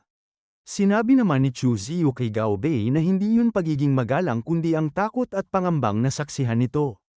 Ipinaliwanag niyang may dalawang mukha ang kasamaan, kung hindi kayang maging mabuti ng sapat upang respetuhin ng lahat. Kailangan namang maging sapat na malupit upang katakutan ng lahat. Napakamot na lamang ng ulo si Gao Bei at alanganing sinabing hindi niya maintindihan. Sinulyapan siya ni Ziyu at diretsahang sinabing malinaw namang hindi niya talaga naiintindihan, dahil kung oo ay hindi sana siya nanatiling simpleng tauhan sa loob ng maraming taon nang hindi man lang nagiging steward. Pagkatapos ay inutusan niya si Gao Bei na maghanap ng mga kahoy na poste at itayo ang mga yun sa courtyard upang makapagpraktis siya ng kanyang blade technique. Pagkaalis ni Gao Bei, naging seryoso ang ekspresyon ni Ziyu habang pinag-iisipan ang sarili niyang landas. Para sa kanya, ang martial daw ay umiikot lamang sa talento, tiyaga, oportunidad, at comprehension. Karaniwan lamang ang kanyang talento, hindi pa niya alam kung gaano kalalim ang kanyang comprehension, at ang mga oportunidad naman ay nangangailangan ng sapat na lakas upang maagaw. Kaya nagpasya siyang sa ngayon ay tiyaga muna ang tanging kaya niyang pagtuunan. Tahimik niyang kinwenta ang mga napala niya. Nakakuha siya ng 30 pakete ng Chi replenishing powder mula sa chief steward at 10 top-grade blood condensing pills, kaya malinaw na marunong makisama at humawak ng sitwasyon ang steward na yun. Napansin ni Ziyu na simpleng ihanda ang Chi replenishing powder dahil kaya nitong magpanumbalik ng Chi, palakasin ang katawan, at makatulong sa cultivation, kaya perpekto ito para sa pagsasanay ng innate art. Pagkatapos nito, umupo si Ziyu sa loob ng kanyang silid at nagsimulang mag-cultivate. Habang pinapaikot niya ang enerhiya sa kanyang katawan, naisip niyang ang mga Taoist cultivation methods ay likas na banayad at mapayapa. Dahil dito, habang mas lalo kang nagko-cultivate ay mas dami at lumalalim ang iyong enerhiya, at sa aspetong ito ay malayong nakahihigit ito sa ibang cultivation methods. Lumipas ang isang buong araw habang lubusan siyang nakalubog sa cultivation. Sa wakas ay dahan-dahan niyang iminulat ang kanyang mga mata habang bahagyang sumisilip ang ngiti sa kanyang labi. Napagtanto niyang matapos lamang ang isang gabing cultivation, kusa nang umiikot ang kanyang miraculous meridians at ganap ng konektado ang 8 channels, kaya ang katawan niya ngayon ay mayroon ng innate art through chi, at hindi masama ang naging resulta. Pagkatapos nito ay nagsimula naman siyang magsanay gamit ang blade. Lumabas siya sa courtyard upang simulan ang kanyang ensayo. Nakatayo roon ang mga kahoy na poste ayon sa ipinag-utos niya, at bagamat mayroon ng blade form ang kanyang kasalukuyang Blue Dragon inside the sleeve. Wala pa rin itong tunay na blade intent, kaya kailangan niyang paulit-ulit na sanayin ang pinaka-basic na pagwasiwas ng blade. Kumislap na parang kidlat ang kanyang espada habang mabilis siyang gumagalaw sa pagitan ng mga poste, isa-isang hinihiwa ang mga ito. Sa sandaling yon, dumating si Gao Bei habang may dalang tsaa. Sinabi niya sa young master na may nabalitaan siya, ang mga steward na mamumuno sa caravan na naka-assign kay Chu Ziyu ay pawang mga tauhan ng second concubine. Kaya kapag bumalik na ang caravan, plano raw nilang ipakita kay Ziyu ang kanilang kapangyarihan upang ipahiya at sindakin siya. Tinanong ni Ziyu kung ganoon ba kalantaran ikinalat ng kabilang panig ang bagay na ito, at kinumpirma ni Gao Bei na totoo yun dahil isa mismo sa mga maidservant ng second concubine ang nagpakalat ng impormasyon. Tahimik na pinag-isipan ni Ziyu ang sitwasyon at napagtantong talagang hindi siya sineseryoso ng mag-ina. Asayang lamang at mali ang iniisip nila, dahil para sa kanya, ang mga taong ayaw sumunod ay wala ring pinagkaiba sa mga patay na tao. Lumingon siya at sinabi kay Gao Bei na samahan siya kinabukasan ng umaga papunta sa Xiangmang Mountain dahil pupuntahan nila ang lider ng mga tulisan na si Mako. Nagulat si Gao Bei nang marinig yun, ngunit ngumiti lamang si Chu Ziyu at tinanong kung ano ang kinatatakutan nito, dahil hindi naman kumakain ng tao ang mga tulisan at si Mako pa nga ang magiging pinakamalaking tulong nila. Kinabukasan, habang nasa isang pagpupulong kasama ang mga bandido, sinabi ni Ziyu kay Chief Ma na medyo sensitibo ang bagay na nais niyang pag-usapan kaya nais niyang hilingin na paalisin muna ang mga tauhan nito. Ngunit sinabi ni Chief Ma na hindi na kailangan dahil ang mga taong yun ay mga kapatid niyang nakasama sa buhay at kamatayan, kaya wala siyang kailangang itago sa kanila. Tumango si Ziyu at sinabing magiging prangka na siya kung ganoon ang sitwasyon. Ipinaliwanag niyang nais niyang kausapin ang taong nasa likod ni Chief Ma dahil alam niyang hindi talaga sila mga ordinaryong tulisan. Biglang humalakhak si Chief Ma at tinanong kung anong klaseng biro yun, saka sinabing kung hindi siya mukhang tulisan ay ano pa raw ba siya. Diretsahang sinabi ni Ziyu na sila ay mga Great Bandits at mga natitirang miyembro ng 36 Great Bandits ng Hilaga. Pagkabigkas pa lamang ng mga salitang yun, agad na bigla ang buong grupo ng mga bandido.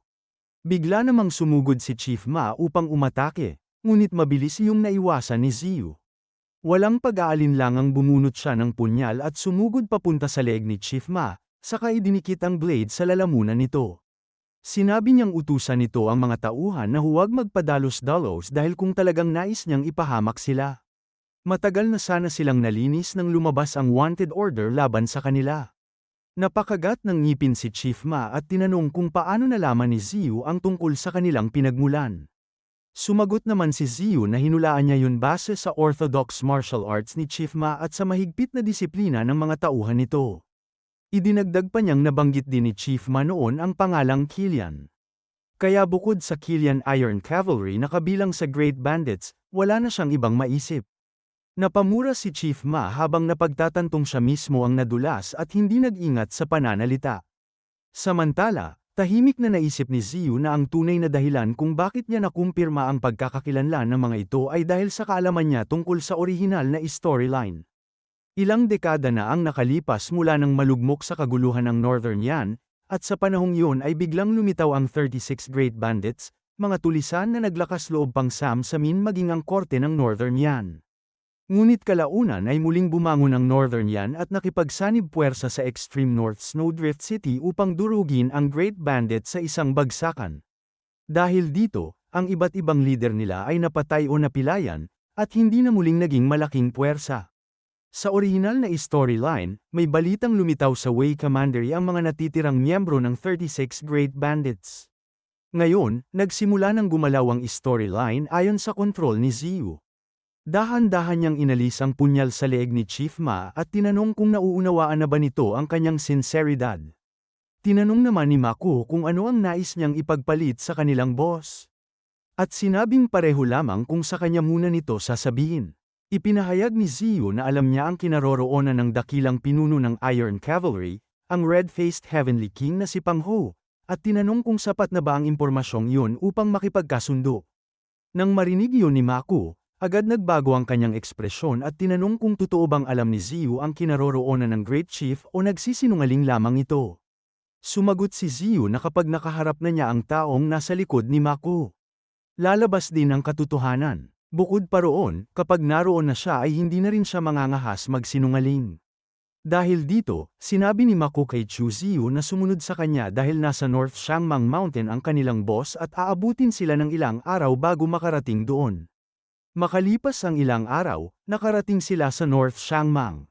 Ipinaliwanag ni Mako na matapos silang makarating sa Wei Commandery, nagtayo ng mountain stronghold ang kanilang boss kaya gumawa rin sila ng maliit na outpost sa labas bilang pag-iingat. Sinabihan niya si Ziyu na maghintay muna habang mag-uulat siya, at kalmadong sumagot si Ziyu na maghihintay siya. Makalipas ang ilang sandali, bumalik si Mako kasama ang isa pang lalaki at ipinakilala ito bilang si Han Bao, dating isa sa mga personal na gwardya ng Great Chief.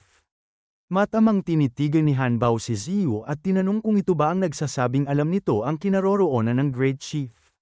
Sumagot si Ziyu na tama yun, habang sa isip niya ay napansing nasa peak blood condensation realm ang lalaki. Kaya malinaw na mas malakas ito kaysa sa kanya. Suminghal si Han Bao at sinabihang tigilan na ni Ziyu ang pagpapaligoy-ligoy at sabihin agad kung ano ang gusto nito, habang nagbabala na huwag siyang sisihin kung gagamit siya ng dahas kapag sobra ang hiningi nitong kapalit. Ipinaliwanag ni Ziyu na ang impormasyong yun ay itinuring niyang regalo bilang pagbati kay Boss Han Bao. Ayon sa nalalaman niya, malubhang nasugatan ang Great Chief na si Pang Hu matapos siyang habulin ng korte ng Northern Yan. Kaya kasalukuyan itong nagpapagaling ng lakas sa mga liblib na bundok ng Liaodong Commandery. Tinanong ni Han Bao kung totoo ba yun. Sinabi naman ni Ziyu na kung hindi siya naniniwala ay maaari siyang magpadala ng tao sa Broken Soul Valley upang kumpirmahin ito, dahil may iniwang lihim na marka roon ang Great Chief na si Pang Hu. Sa loob-loob ni Ziyu, naisip niya kung gaano kalaking tulong pala ng maliliit na detalye mula sa laro. Kumaway si Han Bao upang paupuin siya at sinabing magpapadala siya ng tao upang magsiyasat, habang nangangakong kapag natagpuan nila ang Great Chief ay may utang na loob siya kay Ziyu. Pagkatapos ay sinabi niyang magsalita na si Ziyu at sabihin kung ano talaga ang gusto nito. Tinanong ni Chu Ziyu kung ano ang plano ni Boss Han Bao kapag natagpuan na nila si Pang Hu. Sumandal si Han Bao at sinabing natural lamang na dadalhin niya ang kanyang mga tauhan upang samilong muli sa Great Chief. Umupo rin si Ziyu at diretsahang sinabi kay Han Bao na mali ang plano nito. Ipinaliwanag niyang kasalukuyang nagpapagaling at nagpapalakas pa si Great Chief Pang Hu, kaya walang saysay na puntahan ito ngayon dahil mas lalo lamang nitong ilalagay sa panganib ang pagkakatago nito. Bukod pa roon, hindi rin papayagan ng Great Chief na sumunod sa kanya si Han Bao sa kasalukuyang sitwasyon. Kaya iminungkahi niyang mas mabuting mag-ipon muna sila ng pera, supply, at cultivation resources. Sumagot si Han Bao na saka na nila iisipin ang mga bagay na yun kapag natagpuan na nila ang chief. At inutusan si Ziyu na diretsahang sabihin ang tunay nitong pakay. Sinabi ni Ziyu na nais niyang makipagtulungan sa kanila upang kumita ng pera. Natuwa si Han Bao at hiniling na ipaliwanag ng detalyado ang ganoon kagandang ideya. Sinimulang ipaliwanag ni Ziyu na maraming tulisan sa Xiangmang ang nanghaharang at nagnanakaw ng mga caravan para sa pera, at dahil dito ay mas pinipili na ng maraming caravan na dumaan sa mga pangunahing kalsada o kaya'y kumuha ng mas maraming gwardya. Kaya tinanong niya si Han Bao kung hindi ba paliit ng paliit ang kinikita nila dahil dito. Inamin ni Han Bao na totoo yun at tinanong kung ano ang dapat gawin. Iginiit ni Ziyu na walang anumang magtatagumpay kung walang mga patakaran, at kung walang umiiral na mga patakaran, sila mismo ang gagawa nito. Hanggat nagbibigay ang mga caravan ng bahagi ng kanilang yaman, maaari silang bigyan ng ligtas na escort. Sa paraang yun, parehong makikinabang ang mga caravan at si Boss Han Bao. Tinanong ni Han Bao kung hindi ba sila magkakaroon ng kaaway sa lahat ng ibang tulisan sa bundok kapag ginawa nila yon. Ngumiti si Ziyu at sinabing sapat na ang iisang tinig sa buong Xiangmang Mountain, saka tinanong kung kulang ba sa kumpiyansa si Boss Hanbao upang harapin ang mga magugulong grupo ng tulisan. Tumawa si Hanbao at sinabing may kumpiyansa siya, at kung hindi lamang dahil sa hindi pa lubusang paggaling ng kanyang mga sugat ay matagal na sana niyang nilinis ang mga basurang iyon. Bahagyang nagulat si Ziyu sa sagot na yun at napagtantong dating isang innate realm expert pala ang lalaking ito at nagkamali siya sa paghusga rito. Pagkatapos ay tinanong ni Hanbao ang bata kung ano ba talaga ang gusto nito kapalit ng ganoon kagandang ideya. Sumagot si Ziyu na napakasimple lamang nito. May caravan siya sa pamilyang Chu at nais niyang makapasok at makalabas yun sa bundok ng walang sagabal. Bukod pa roon, umaasa rin siyang tutulungan siya ni Boss Hanbao na pumatay ng mga tao. Ngumisi si Hanbao at sinabing walang problema ang unang kondisyon, ngunit hindi sapat ang impormasyong ibinigay ni Ziyu para gawin niya ang papel ng isang bayarang mamamatay tao. Sumagot si Ziyu na higit pa sa impormasyong yun ang kaya niyang ibigay, at nangakong maaga niyang ipapaalam kay Hanbao ang tungkol sa mga caravan na daraan upang hindi na ito mag-aaksaya ng oras sa walang saysay na paghihintay. Tumawa si Hanbao at sinabing mukhang napakagandang kasunduan yun. Idinagdag pa ni Chu Ziyu na malapit na niyang ipasa rito ang balita tungkol sa isang caravan ng pamilyang Chu at sinabing ituring na lamang yun bilang regalo niya bilang pagbati. Agad nagbago ang ekspresyon ni Hanbao at tinanong kung ano ang ibig sabihin ng pagnanakaw sa sarili nitong caravan. Kalmadong sinabi ni Ziyu na caravan iyon ng pamilyang Chu, hindi ang sarili niyang caravan. Pagkarinig sa mga salitang yun ni Ziyu, napangiti si Hanbao at pumayag. Kasabay nito, hindi niya maiwasang isipin na pagdating sa pagiging malupit, hindi siya maikukumpara sa mga disipulo ng maharlikang pamilya dahil nagagawa pa nilang maging walang awa kahit sa sarili nilang mga tao. Tumayo si Ziyu at sinabing isang kasiyahan ang pakikipagnegosyo kay Hanbao, saka ipinaalam na magpapadala siya ng carrier pigeon kapag may bagong balita. Lumipat ang eksena sa labas ng tirahan ni Chu Ziyu, kung saan ikinakarga na ang mga paninda sa isang karuwahe dahil paalis na ang merchant caravan. Lumitaw si Ziyu at tinanong kung sino ang nag-utos sa kanila na umalis. Isang lalaki ang lumapit at yumuko, ipinakilalang siya si Jiang Quan, ang steward ng caravan. Magalang siyang bumati sa second young master. Tumingin si Chu Ziyu sa kanya at tinanong kung sino ang namamahala sa caravan na yun sa kasalukuyan. Magalang namang sumagot si Jiang Quan na siyempre ay nasa ilalim yun ng pamamahala ni Chu Ziyu. Nagpatuloy si Ziyu at tinanong kung sino ang nagbigay rito ng pahintulot upang magkarga ng mga paninda at bumiyahe agad, saka tinanong kung magkano ang kinita sa huling batch ng produkto at kung ano ang mga dinala nilang kapalit. Inusisa rin niya kung ano ang kasalukuyang kargamento at kung minsan man ba ay ipinagbigay alam sa kanya ni Jiang Quan ang alinman sa mga bagay na yun. Bahagyang yumuko si Jiang Quan at humingi ng tawad, ipinapaliwanag na dahil wala si Ziyu noon ay humingi siya ng utos mula mismo sa family head bago kumilos. Iginiit niyang walang oras na dapat sayangin at tiniyak kay Ziyu na walang magiging problema sa biyaheng ito, habang sinasabing kung may mangyaring pagkakamali ay handa siyang tanggapin ang anumang parusa mula kay Ziyu. Lumapit si Ziyu at ipinatong ang isang kamay sa balikat ni Jiang Quan habang inuulit ang pangalan nito at sinasabing napakahusay ng ginawa niya. Idinagdag pa niyang umaasa lamang siyang hindi ito magsisisi sa mga ginawa nito. Agad namang nagpasalamat si Jiang Quan sa papuri ng second young master at sinabing habang naglilingkod siya sa pamilyang Chu ay hindi siya kailanman magsisisi. Ngunit sa loob-loob niya, kinukutya niya ang second young master. Ilang beses na siyang bumiyahe kasama ang caravan kaya iniisip niyang walang posibleng maging problema at wala rin siyang dapat pagsisihan. Habang tumatabi si Ziyu, tahimik niyang hinanggad ng swerte si Jiang Quan.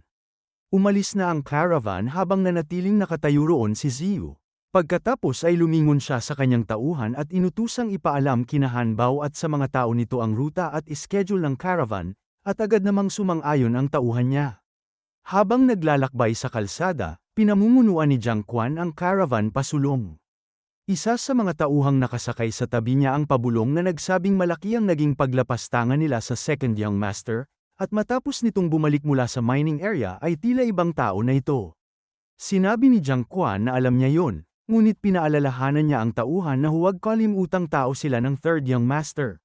Nagtanong ang tauhan kung hindi ba siya natatakot na pag-initan sila ng second young master. Ngunit kumpiyansang sumagot si Jiang Quan na malaking angkan ang pamilyang Chu at kailangang sumunod sa mga patakaran. Iginiit niyang dahil wala naman silang nilabag na alituntunin ay walang magagawa si Chu Ziyu laban sa kanila. Sa isip naman ng tauhan, pakiramdam niya ay hindi ganoon kasimple ang lahat. Biglang tinaasan ni Jiang Quan ang kanyang boses at inutusan ang lahat na tandaan na kapag totoong nakatagpo sila ng mga tulisan, dapat nilang iwan agad ang mga kargamento dahil mas mahalaga ang buhay kaysa sa anupaman. At sabay-sabay namang sumang-ayon ang grupo. Pagsapit ng gabi, nagpatuloy sa paglalakbay ang caravan, at iminungkahi ni Jiang Quan na maglakad pa sila ng kaunti patungo sa isang malaking kuweba sa unahan upang doon magpahinga. Ngunit biglang may mga figurang lumitaw mula sa mga anino ng kagubatan habang pinalilibutan sila ng mga tulisan mula sa lahat ng direksyon. Isang boses ang umalingaw sa dilim, sinasabing hindi na nila kailangang maglakad pa at kung gusto nilang magpahinga ngayong gabi ay maaari silang magpahinga roon habang buhay. Nang makita ni Jiang Quan ang mga tulisan, namutla siya at agad sumigaw na tumakbo ang lahat. Nagsitalon pababa mula sa mga karawahe ang mga tauhan at nagtakbuhang parang mga baliw, iniwan ang mga kargamento upang iligtas ang sariling buhay. Habang tatakas si Jiang Quan, hinarangan ni Mako ang kanyang daraanan at tinanong si Steward Jiang kung saan ito balak pumunta. Nang makita niya si Chief Ma, natigilan si Jiang Quan sa matinding gulat at napagtantong handa na sila para rito. Ngumiti si Mako at tinanong kung siya ba si Jiang Quan. Saka sinabing ipinapasabi raw ni Young Master Ziyu kay Steward Jiang na maging ligtas ang paglalakbay nito patungo sa kabilang buhay. Sa sandaling yun, naunawaan ni Jiang Quan ang lahat at napagtantong ang second Young Master pala ang nasa likod nito. Ngunit bago pa siya makapag-react, agad umatake si Mako at pinugutan siya ng ulo. Bumagsak ng walang buhay ang katawan ni Jiang Quan sa lupa habang inutusan ni Mako ang kanyang mga tauhan na buksan ang mga kargamento upang makita kung anong klaseng regalo ang ipinadala sa kanila ni Young Master Chu. Samantala, sa mansyon ng pamilyang Chu, isang miyembro ang sumisigaw na ninakawan ang caravan at inuutusan ang lahat ng sangay ng pamilya na agad magtipon sa council hall upang pag-usapan ang insidente. Pagkatapos ay lumingon siya sa kanyang ina at tinanong kung sa tingin ba nito ay may kinalaman si Chu Ziyu sa nangyari, habang binabanggit na sina Steward Jiang at ang iba pa ay kagagaling lamang sa paglapastangan kay Chu Ziyu bago naganap ang insidente. Sinabi ng second concubine na hindi niya alam, at ayon sa lohika ay hindi dapat magkaroon ng ganoong lakas ng loob si Chu Ziyu dahil wala naman itong kakayahang umupa ng mga tulisan mula sa Shangmang Mountain. Binalaan niya ang kanyang anak na huwag magsalita ng padalos-dalos hanggat wala pa silang ebidensya dahil magagalit lamang ang master, at sumang-ayon naman ang kanyang anak habang mabilis silang naglalakad patungo sa council hall. Sa loob, naroon na ang family head habang ilang mga tauhan ang nag-uulat na lahat ng tao sa pinangyarihan ay pinatay. Idineklara ng family head na tapos na ang usapin at sinabi sa lahat na tandaan ang aral na ito at maging mas maingat sa susunod bago inanunsyong babalik na siya sa seclusion. Ngunit biglang tumayo si Chu Ziyu at nagsabing wala ngayong leader ang caravan, saka idineklara na handa siyang pangunahan muli ang caravan sa pagdaan sa Shangmang. Napanganga sa gulat ang kanyang stepmother at mga kapatid habang nakatitig sa kanya. Nagsimangot ang family head at sinabing ang pagbibiyahe ng caravan ang palaging pinakamapanganib na gawain. At kailanman ay walang direktang disipulo ng pamilya ang namuno rito. Kaya tinanong niya si Chu Ziyu kung anong klaseng kaguluhan na naman ang dinaragdag nito. Tinanong din niya kung gusto ba nitong mamatay dahil wala naman itong karanasan. Sumagot si Ziyu na kasalukuyang nagkakagulo at natatakot ang caravan, at kung walang taong may sapat na bigat upang mamuno rito ay mahihirapan silang bumiyahe muli. Idiniin niyang hindi maaaring maantala ang mga gamot mula sa pharmacy. Bilang isang direktang inapo ng pamilyang Chu, nararapat lamang na siya mismo ang manguna upang pataasin ang moral ng lahat, kaya humihingi siya ng pahintulot sa kanyang ama.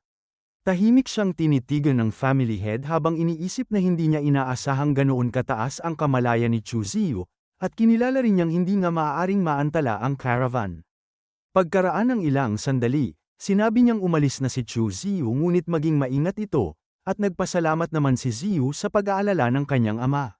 Sa isip ng kanyang stepbrother, siguradong nasira na ang utak ni Chu Ziyu para akuin ang ganoon kapanganib at walang pasasalamat na gawain.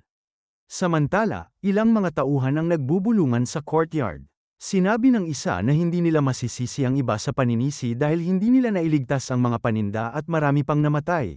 Habang nanginginig namang sumang-ayon ang isa pang tauhan at sinabing napaka nakakatakot talaga ng nangyari. Biglang dumating si Zio at inutusan ng lahat na mag-impake dahil muling bibiyahe ang caravan papuntang estado ng Yan. Natigilan sa gulat ang mga tauhan, at isa sa kanila ang kinakabahang nagsabing kara-rating lang nila mula sa insidente kaya kahit paano ay dapat muna silang magpahinga ng ilang panahon, habang idinagdag naman ng isa pa na kailangan muna nilang mag-isip ng paraan laban sa mga tulisan bago bumiyahe muli sakaling maarang na naman sila. Napaisip si Zio kung gaano kakuripot ang kanyang matandang ama dahil wala itong pakialam sa mga gawain ng pamilyang Chu, at napagtanto rin niya kung gaano nakalala ang pagiging spoiled ng mga tauhan. Nagsalita siya at tinanong kung biro ba ang sinasabi nilang magpapahinga muna at mag-iisip ng countermeasure, habang itinuturo na hindi naman sila ang mga namatay at wala man lang silang tinamong kahit isang gasgas. Tinanong niya kung para saan pa ang pagpapahinga nila, at agad na natahimik ang mga tauhan. Lumapit si Zio at tinanong kung iniisip ba nilang may masosolusyonan ang pananahimik, saka ipinaalala na sa negosyo ng pamilyang Chu, ang trabaho sa caravan ang may pinakamagandang benepisyo dahil 10 beses ang sahod nito kumpara sa ordinaryong trabahador. Sinabi niyang kung natatakot sila sa kamatayan, marami pang ibang gustong pumalit sa kanila. Tinawag niya si Gao Bei, na agad namang sumagot.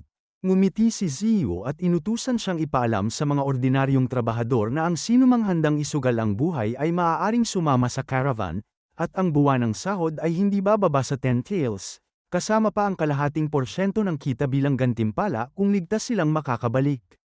Tungkol naman sa kasalukuyang mga tauhan, sinabi niyang ipaayos sila kay Steward Leo para mailipat ng trabaho. Nataranta ang mga tauhan at nagmakaawang bigyan sila ng isa pang pagkakataon ng second young master, sinasabing naging bulag lamang sila sa katangahan, ngunit hindi na lumingon si Zio at malamig na sinabi na iisa lamang ang pagkakataon, at ang sinumang nais manatili ay kailangang sumunod sa kanya.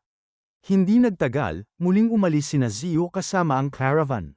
Habang binabagtas nila ang madilim na kagubatan, may mga figurang lumitaw sa unahan upang harangan ang daan, at isang lalaki ang lumapit habang sumisigaw na lumabas na ang maliliit na daga dahil dumating na ang negosyo. Saka inutusang patayin ng mga tao at kunin ang mga kargamento. Ang mga ito ay mga tauhan ni Han Bao na pinamumunuan ni Feng Yidao. Nang makita ng mga tauhan ang mga tulisan, agad namutla ang kanilang mga mukha. May isang nagmura at nagsabing hindi sana siya sumama kung alam lang niya, habang may isa namang nagbulong na pinagsisisihan na niya ang lahat at umaasang makakaligtas pa sila. Samantala, naisip ni Zio na oras na para magsimula ang palabas. Inutusan niya si Gao Bei na kunin ang langis at maghanda upang sindihan ito. Agad namang sumunod si Gao Bei, nagsindi ng tanglaw at hinila pababa ang kurtinang nakasabit sa karwahe. Bumaba si Zio mula sa kanyang kabayo at humakbang pasulong upang direktang harapin ang mga tulisan. Idineklara niyang hindi niya hahayaang basta na lamang sila patayin at nagbabala na kapag gumamit ang mga ito ng dahas ay susunugin niya ang lahat ng kargamento at lalaban hanggang kamatayan, kaya huwag na silang mangarap na may makukuha pa. Litong-lito ang isang tauhan at nagsabing hindi niya inakalang may ganoong galaw pala ang second young master, habang nagtanong naman ng isa pa kung ano ang mangyayari kung piliin pa rin ng mga tulisan na patayin silang lahat kahit wala nang makuhang mga paninda. Isang matabang tulisan ang lumapit na may ngisi at sinabi kay Zio na masyado pa itong bata para makipaglaro ng ganitong laro sa kanyang lolo, saka tinanong kung talagang naniniwala itong mas gugustuhin nilang patayin silang lahat kaysa kunin ang mga kargamento. Tinanong ni Zio kung bakit pa nila kailangang dumaan sa ganoong kahirap na laban at nagmungkahi ng isang paligsahan kung saan maglalaban sila sa isang duelo. Sinabi niyang kung matatalo siya, maaari nilang gawin sa kanya ang anumang gusto nila, ngunit kung siya naman ang manalo, kailangan nilang hayaang makaalis ng ligtas ang caravan.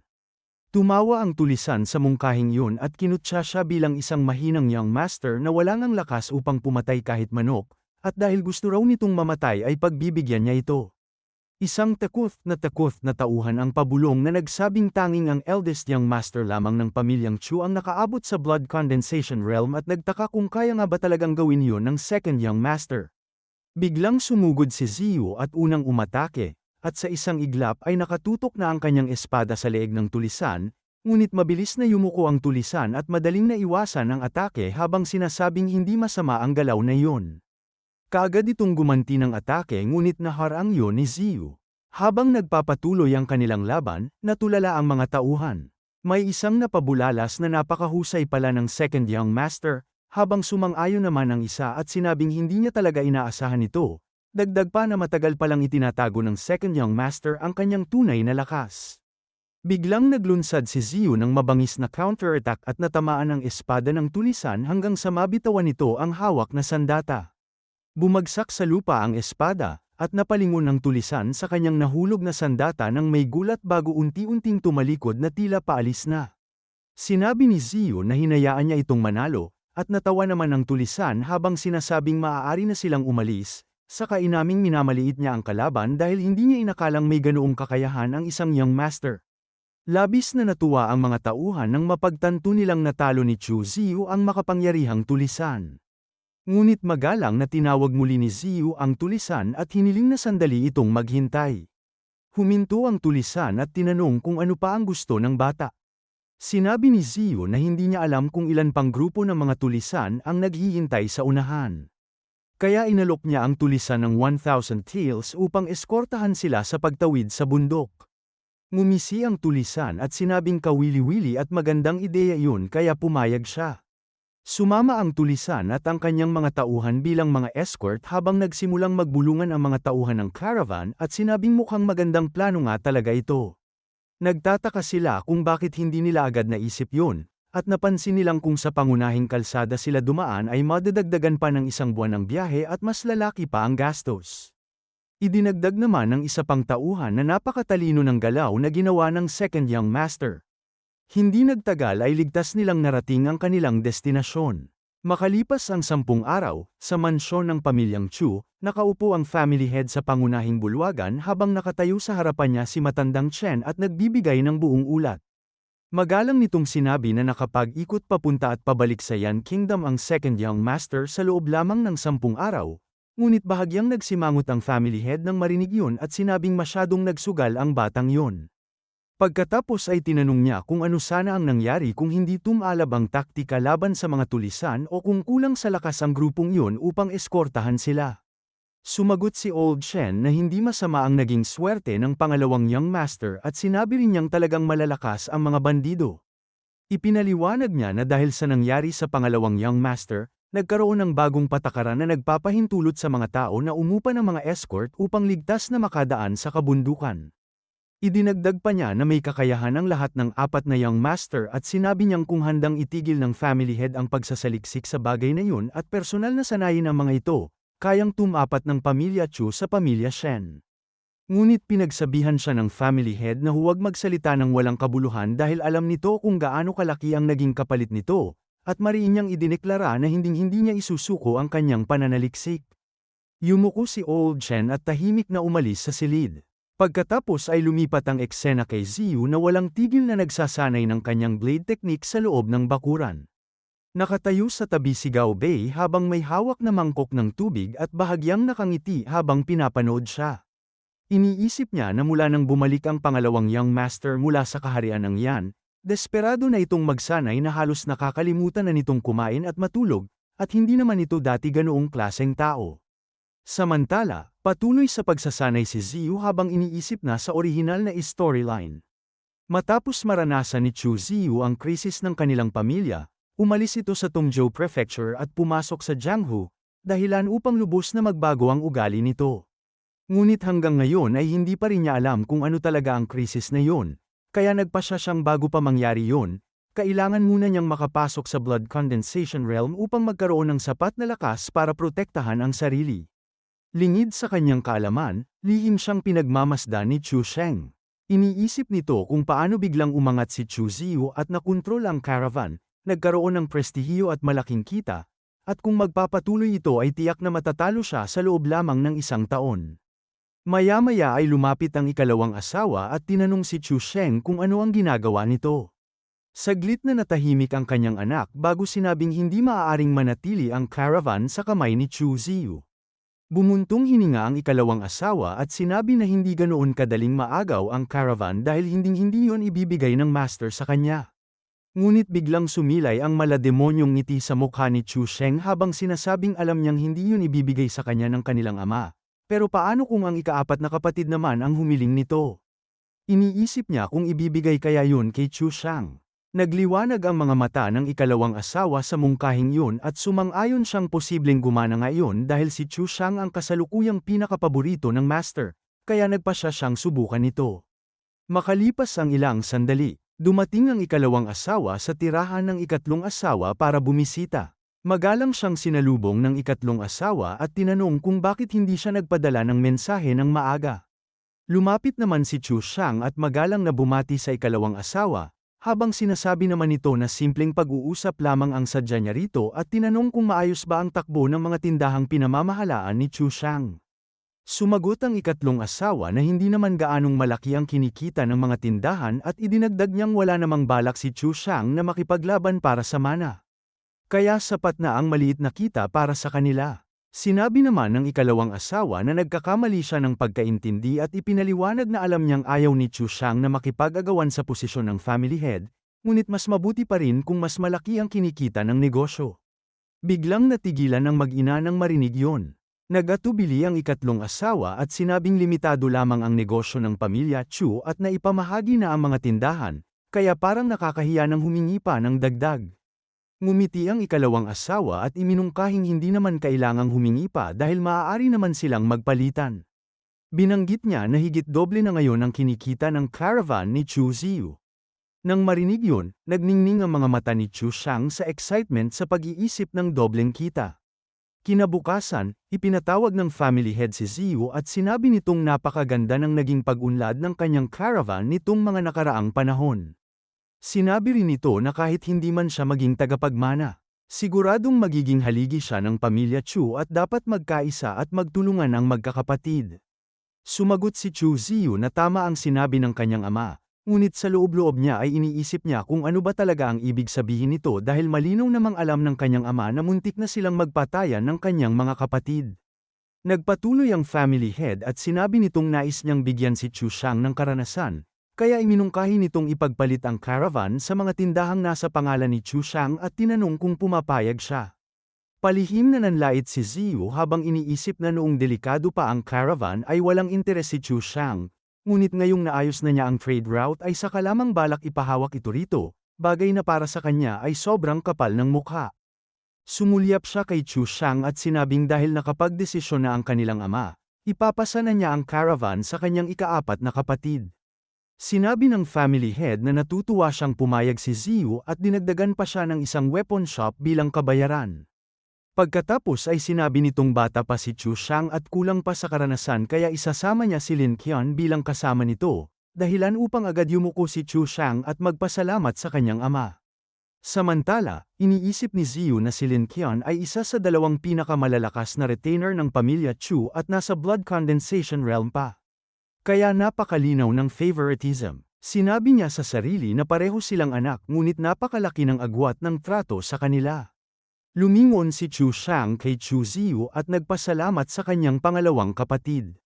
Sumagot naman si Ziyu na wala yun ngunit binalaan niya si Chu Shang na mapanganib ang trade route kaya mas mabuting mag-ingat ito sa loob ng kabundukan. Sa isip niya, si Chu Shang mismo ang humiling nito dahil pinakakinasusuklaman niya kapag may umaagaw sa kanyang mga bagay. Lumipat ang eksena sa bakuran ng caravan kung saan nag-uusap ang dalawang lalaki. Sinabi ng isang lalaki kay Brother Liu na narinig niyang ang caravan ay mapupunta na sa pamamahala ng ikaapat na young master at tinanong siya kung ano ang tingin niya rito. Sumagot si Liu na huwag na nitong itanong ang mga bagay na hindi dapat itanong at sinabi niyang naging mabuti naman sa kanila ang pangalawang young master, pero paano raw sila makakalaban sa ikaapat na young master? Sa sandaling yun, dumating si Chu Shang at tinanong kung kumpleto na ba ang lahat ng tao ng caravan. Lumingon si Liu at sumagot na nandito na ang lahat, kaya sinabi ni Chu Shang na mag-empake na sila dahil maghahanda silang umalis kinabukasan. Itinuro ni Liu na kahapon lang sila nakabalik at pinaalalahanan siyang ayon sa patakaran ay dapat silang magpahinga ng 3 araw bago bumiyahe muli. Kumunot ang noo ni Chu Shang at sinabi nitong masyadong nakakapagpabagal ang palaging pagpapahinga at baka nakaisang biyahe pa sana sila papuntang kaharian ng Yan, saka inutusan silang sundin ang kanyang utos at bumiyahe bukas. Sinubukan ni Liu na magpaliwanag na mahirap ang trade route sa loob ng Xiangmang at hindi talaga kakayanin ng mga tao ng walang pahinga, at idinagdag pa niyang palaging pinapayagan iyon ng pangalawang young master. Ngunit biglang pinatahimik siya ni Chu Shang at idineklarang siya na ngayon ang namamahala sa caravan, saka inutusan ng mga supervisor na tumigil na sa trabaho dahil mag-aayos siya ng mga bagong tao. Sa isip ni Liu at ng iba pa, masyadong dominante ang paraan ng paggawa ng ikaapat na young master. Kinabukasan, naghanda ng bumiyahe ang caravan ni Chu Shang. Bago sila umalis, tinanong ni Chu Shang si Ziyu kung ano ang balak nitong gawin, at sumagot si Ziyu na lilipat muna siya sa isang inn upang doon pansamantalang tumira. Ngumiti si Chu Shang at sinabing talagang mahusay ang kanyang pangalawang kapatid, saka tinanong kung may maipapayo ba ito sa kanya. Ngumiti rin si Ziyu at sinabing mapanganib ang trade route kaya dapat siyang mag-ingat sa mga bandido, at pinaalala niyang kapag nakalabas na sila sa Tongzhou Prefecture ay wala nang gaanong silbi ang pangalan ng pamilya Chu. Habang umaalis sila, iniisip ni Chu Shang na dahil kasama niya si Uncle Lin, wala siyang dapat ikatakot sa mga hamak na magnanakaw. Pagkatapos ay lumingon si Ziyu kay Gao Bei at sinabing sasama ito sa kanya mamaya papuntang Xiangmang, at agad naman itong sumang-ayon. Nang gabing yun, sa loob ng kampo sa Xiangmang, kinausap ni Boss Han si Ziyu at sinabing napakaganda pala talaga ng ideya nito. Binanggit niyang buong hilagang bahagi ng Xiangmang Mountain ay nasa ilalim na ng kanyang kontrol at 10 beses ang itinaas ng kanilang kita. Kaya iminungkahi ni Han Bao na mag-inuman sila ng maayos at idineklara niyang hindi sila titigil hanggat hindi sila lubos na nalalasing. Sumagot naman si Ziyu na hindi kailangang magmadali sa pag-inom dahil naparito siya ngayon upang humingi ng tulong para sa isang bagay. Casual na tinanong ni Han Bao kung sino naman ang gusto niyang pagnakawan at patayin sa pagkakataong ito. Walang pag-aalinlangang sumagot si Ziyu at pinangalanan ang kanyang ikaapat na kapatid na si Chu Shang. Biglang natigilan si Boss Han. Nanatiling nakabuka ang bibig habang nakatitig kay Chu Ziyu. Napaisip siya na tunay ngang napakalupit ni Chu Ziyu, dahil 2 beses na nitong ninakawan at pinapatay ang sarili niyang pamilya, at ngayon pati tunay niyang kapatid ang target. Maya-maya, tinanong ni Boss Han kung papatayin ba nila ang leader at hahayaan ang iba na mabuhay tulad noong nakaraan. Malamig na sinabi ni Ziyu na lahat ng leader ay dapat patayin, at ipinaalala niyang may isang martial artist sa blood condensation realm sa grupo kaya kailangang personal na kumilos si Boss Han. Ngunit agad niyang idinagdag na hindi maaaring patayin ang ikaapat niyang kapatid dahil tunay pa rin niya itong kapatid sa dugo. Hindi makapaniwalang napatingin si Boss Han sa kanya at naisip na kahit magkapatid sila, gusto pa rin ni Chu Ziyu na looban at wasakin ito. Ipinaliwanag ni Ziyu na labis siyang pinasama ng loob ni Chu Shang kaya sapat nang gawing pilay ito habang buhay. Sa isip ni Han Bao, mas mabuti pang patayin na lang ito dahil sa isang martial family, mas masahol pa sa kamatayan ang pagiging pilay. Pagkatapos, ipinaliwanag ni Ziyu na si Chu Shang ang paboritong anak ng kanyang ama, at kapag namatay ito, hindi na magkakaroon ng mapayapang araw ang Xiangmang Mountain. Biglang namula ang mga mata ni Boss Han sa yabang at sinabi niyang hindi niya minamaliit ang Chu family, pero sa tingin niya ay walang halaga ang lakas ng ama ni Ziyu. Ipinagmayabang pa niyang kapag tuluyan ng gumaling ang kanyang mga sugat, kaya pa niyang hamunin si Shen Bai, ang pinuno ng Shen family sa Tongzhou Prefecture. Ngumiti si Ziyu at sinabing dahil hindi pa ganap na gumagaling ang kanyang mga sugat, mas mabuting huwag muna silang gumawa ng hindi kinakailangang gulo. Dagdag pa niya, nais din niyang dalhin si Makuo at ang mga tauhan nito sa Tongzhou Prefecture upang tulungan siya, at tiniyak niyang magiging malaki ang bayad sa pilak. Tahimik na pinag-isipan ni Ziyu ang kanyang sitwasyon at napagtanto niyang wala pa siyang tunay na mahusay na tauhan. Tapat man si Gao Bei, sobra naman itong duwag, samantalang si Makuo ay mukhang magaspang ngunit napakamaingat kumilos. Kaya naniniwala siyang magiging malaking tulong ito sa hinaharap. Sandaling nag-isip si Boss Han bago tinanong kung hindi ba siya natatakot na mabunyag na nakikipagsabuatan siya sa mga bandido. Walang pag-aalinlangang sumagot si Ziyu na hindi yun mahalaga dahil ilang beses palang kumikilos si Makuo sa South Xiangmang at wala pang nakakakilala rito sa Tongzhou Prefecture. Plano rin niyang dahan-dahang ipasok ang mga ito sa lungsod kaya hindi ito kahina-hinala. Pagkatapos, lumingon si Boss Han kay Makuo at tinanong kung ano ang tingin nito. Ngumiti si Makuo at agad sumagot na wala itong problema roon, dahil buong araw na lang siyang nakatambay sa kampo hanggang halos kalawangin na ang katawan niya, kaya perpektong pagkakataon nito para muli niyang magamit ang kanyang lakas. Pagkatapos nito, tinanong ni Boss Han si Ziyu kung kailan nila balak kumilos laban sa merchant caravan ng kanyang kapatid.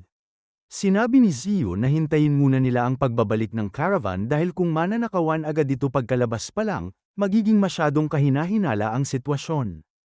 Agad namang tumayo si Boss Han at malakas na tumawa, sinasabing kung ganoon ay magpapahanda siya ng isang handaan at hindi sila uuwi hanggat hindi lubusang nalalasing, at sa pagkakataong yun ay tumango na rin si Ziyu bilang pagsang-ayon.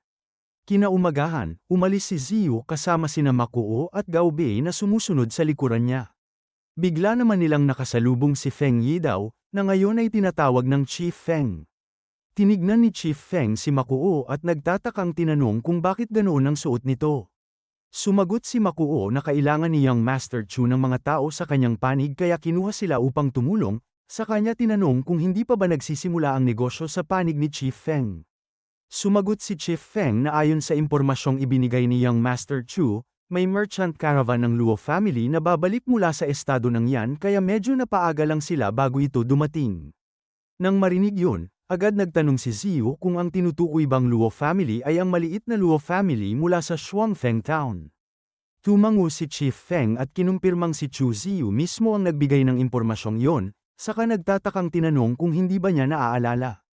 Kalma namang sumagot si Ziyu na ang mga tauhan niya ang nang-alap ng impormasyon kaya hindi niya personal na nasesuri ang bawat ulat, at sinabi rin niyang may isa pa siyang bagay na nais ipagawa. Agad sinabi ni Chief Feng na magsalita lamang si Young Master Chu. Ipinaliwanag ni Ziyu na may ilang bagay na nasa kamay ngayon ng Luo family na interesado siya.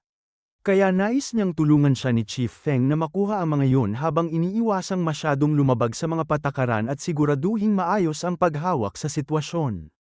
Tumalikod si Chief Feng at sinabing ipaubaya na lamang yun sa kanya bago siya umalis. Isang mahinang ngiti ang lumitaw sa mukha ni Ziyu habang inaalala niya na sa orihinal na storyline, nakakuha ang Luo family ng ilang secret boxes mula sa mga mangangalakal ng estado ng Yan, at naaalala niyang may dalawang napakahalagang kayamanan na nakatago roon. Ngunit kalaunan ay kumalat ang balita tungkol dito at tuluyang nalipol ang Luo family sa kamay ng mga nakapaligid na pamilya. Napangisi si Chu Ziyu at naisip niyang mabuting bagay pa nga ang ginagawa niya dahil kapag wala ang mga kayamanang yun, hindi nakaantong sa pagkalipol ang Luo family. Lumipat ang eksena sa merchant caravan ng Luo family. Sumisigaw ang tagapamuno ng caravan upang magmadali ang lahat at sinasabing makakapagpahinga lamang sila kapag nakalabas na sila ng Shangmang Mountain. Ngunit biglang lumitaw si Chief Feng sa kanilang daraanan habang hawak ang napakalaking espada nito at dahan-dahang naglalakad papalapit na may nakangising mukha, dahilan upang kumalat ang takot sa buong caravan. Agad namang lumapit ang steward ng merchant caravan ng Luo family kay Chief Feng at nag-abot ng supot ng pilak habang tinatawag silang mga bayani ng Shangmang, saka nagsabing, narito ang 10% toll fee para may pambili kayo ng inumin. Padabog na sinampal ni Chief Feng ang supot ng pilak at galit na sumigaw. Tinatanong kung iniisip ba nilang sapat na ang 10% para paalisin sila. Sinabi niyang pinag-antay siya ng caravan kasama ng kanyang mga tauhan buong umaga kaya inuutusan niyang iwan nila ang lahat ng dala nilang kalakal. Namutla sa takot ang steward habang matalim siyang tinitigan ni Chief Feng at tinanong kung may problema pa ba siya roon. Dahil sa sobrang takot, nagtakbuhan ang lahat ng nasa caravan at iniwan ang buong kargamento. Mula sa likod ng mga palumpong ay lumabas sina Ziyu at Makuo. At nakangiting sinabi ni Chief Feng kay Young Master Chu na kunin na niya ang anumang bagay na nagustuhan niya. Itinuro ni Ziyu ang ilang secret boxes at sinabing yun lamang ang gusto niya habang ang natitirang mga kalakal ay bahala na si Chief Feng. Napangiti si Ziyu at napaisip kung anong magagandang bagay ang makukuha niya sa pagkakataong ito. Maya-maya, sa tirahan ni Chu Ziyu, mag-isa siyang nakaupo sa kanyang silid habang sinusuri ang mga nakuha niyang gamit. Dinampot niya ang isang aklat at marahang bumulong na nakuha nga niya ang Blood Blade Sutra. At sa orihinal na mundo, ang cultivation technique na ito ay nasa antas ng third transformation. Habang binubuklat niya ang mga pahina, napaisip siya kung gaano kasama at kalupit ang blade technique na ito dahil napakabihira at kakaiba ng mga anggulo ng pag-atake nito, na halos imposibleng depensahan. Itinuring niya itong isang napakademonyong cultivation technique na akmang-akma sa kanyang panlasa. Pagkatapos, tinignan niya ang isa pang gamit na tinatawag na Thousand Leaf Plume, at naalala niyang isa itong hidden weapon na ginawa ng Thousand Mechanism Sect. At sa teorya ay isa itong pang-isahang gamit na sandata na kayang pumatay kahit ng isang Shan martial artist. Dahil nasiyahan sa kanyang mga nakuha, nagpasya siyang unahin munang sanayin ang Blood Blade Sutra. 10 araw ang lumipas at sa North Xiangmang, nagpapatuloy sa paglalakbay ang merchant caravan ni Chu Xiang. Nakangising mayabang si Chu Xiang habang nakasakay at iniisip na napakalaking pakinabang pala ng pagpapalit nila ng caravan ni Chu Ziyu. Biglang lumitaw si Chief Feng at hinarangan ang kanilang daraanan. Agad lumapit ang isang tauhan na may pilit ng ngiti at nag-abot ng pera, ngunit matapos tingnan ni Chief Feng ang mga papeles ay tinanong niya kung bakit 400 taels lang yun, saka inutusan ang kanyang mga tauhan na halughugin ang caravan. Nagulat ang tauhan at sinabing alam ng Chu family ang mga patakaran kaya hindi magkukulang ang toll fee nila. Ngunit ngumiti lamang si Chief Feng at sinabing hindi sila ang may karapatang magtakda ng mga patakaran. Saka nagtanong kung may tinatago ba sila dahil ayaw nilang magpahalughog. Galit na sana-sanang lalapit si Chu Xiang ngunit agad siyang pinigilan ng isang tauhan at pinayuhang huwag maging padalos-dalos, at iminungkahing hayaan na lang silang maghanap dahil wala naman silang ginawang daya. Pilit pinigil ni Chu Xiang ang galit niya at sinabi sa kanila na maghalughog na. Nagsimula ang mga bandido na masusing halughugin ang caravan hanggang sa maya-maya ay may ibinulong ang isa sa mga tauhan kay Chief Feng. Ngumiti si Chief Feng at sinabing may kahina-hinala nga talaga. Saka iginiit na ang mga kalakal ay nagkakahalaga ng 6,000 taels kaya 600 taels dapat ang toll fee. Biglang sumabog sa galit si Chu Xiang at inakusahan ang mga bandido na naghahanap lang ng gulo at walang alam sa presyo ng mga kalakal. Sinabi pa niya na kung kaya nilang maibenta ang mga yun sa halagang 6,000 taels, maaari na nilang kunin lahat. Napaisip naman ng servant sa tabi niya na masyadong padalos-dalos si Chu Xiang at sana ay nagdagdag na lang sila ng 200 taels para matapos na ang problema. Sumigaw si Chief Feng na naghahanap ng kamatayan ng batang yun habang itinataas ang kanyang napakalaking espada at idineklara na ngayong araw, parehong mananatili roon ang mga tao at ang mga kalakal. Lumingon si Chu Xiang kay Uncle Lin at sinabing ipauubaya na niya rito ang sitwasyon. Kalma namang humakbang si Lin Qian, bumaba mula sa kabayo, at naglakad papunta kay Chief Feng habang pinapayuhan silang hayaang makadaan ang caravan at binabalaan na walang mata ang mga espada at blade kaya baka magsisi sila kapag huli na ang lahat. Ngumiti ng may kasiyahan si Chu Xiang at buong yabang na sinabi sa mga servant na iyon ang tinatawag ni Lin Qian na asal ng isang tunay na expert. May pangungutya pa niyang sinabi na bakit kailangang yumuko ng Chu family sa mga bandido, at tinawag niyang duwag ang kanyang ikalawang kapatid dahil nagbabayad pa ito ng pilak kahit nanalo na sa laban. Ngunit nanatiling sobrang kabado ang mga servant at iniisip na hindi naman invincible si Lin Qian at masyadong mayabang si Chu Xiang. Napaisip sila na mas matalino talaga ang naging paraan ni Chu Ziyu. At kahit ligtas silang makabalik ngayon, paano naman ang susunod na pagkakataon? Habang nakatayo si Lin Qian, biglang dumating si Boss Han, dahan-dahang naglalakad habang kinakaladkad ang kanyang napakalaking espada sa lupa. Sinabi niyang tama ang sinabi ni Lin Qian na walang mata ang mga espada at blade, kaya kung mamamatay sila rito ngayon ay huwag nila siyang sisihin sa pagiging walang awa. Agad siyang humakbang pasulong upang makipaglaban. Nang makita siya ni Lin Qian, agad itong nabigla at napansin na ang isang bandit master ay umabot na pala sa blood condensation realm at malapit na sa innate realm. Ngunit bago pa man makapagsalita si Lin Qian, bigla nang sumugod si Han Bao na may nakamamatay na intensyon. Sa isang mabilis na hagod ng espada, walang kahirap-hirap nitong pinutol ang paa ng kabayo. Lubos na natigilan si Lin Qian dahil ang teknik na ginagamit ng kalaban ay isa palang military combat technique. Walang pag-aatubiling umatake muli si Han Bao habang sumisigaw ng military kalokohan. At galit na sinasabing kinamumuhian niya ang Imperial Court, habang desperadong binunot ni Lin Qian ang kanyang espada upang depensahan ang sarili. Ngunit nang magsalpukan ang mga blade, nagsimulang mabiyak at mag-crack ang sandata ni Lin Qian sa bigat ng hampas. Kahit paano ay naisalag niya ang puwersa at dumulas pa atras sa lupa, ngunit hindi siya binigyan ni Han Bao ng kahit kaunting pahinga at agad na muling sumugod. Nang makita ni Lin Qian ang mapaminsalang ngiti ni Han Bao, lalo siyang kinilabutan sa takot. Sa sumunod na segundo, muling iwinasiwas ni Han Bao ang kanyang espada, agad na nabasag sa dalawa ang espada ng kalaban habang kasabay nitong naputol ang braso nito. Malubhang sugatan, bumagsak si Lin Chen sa lupa sa harapan niya. Nang masaksihan ni Chu Shang ang nakakatakot na eksenang yun gamit ang sarili niyang mga mata, agad siyang nilamon ng matinding takot habang mabilis na tumitibok ang kanyang puso, iniisip na ayos lang kahit mamatay ang steward basta't siya ay ligtas. Samantala, lumapit si Han Bao sa mga natitirang buhay at malamig na nagsabing ganoon na lang pala sila kadaling mamatay.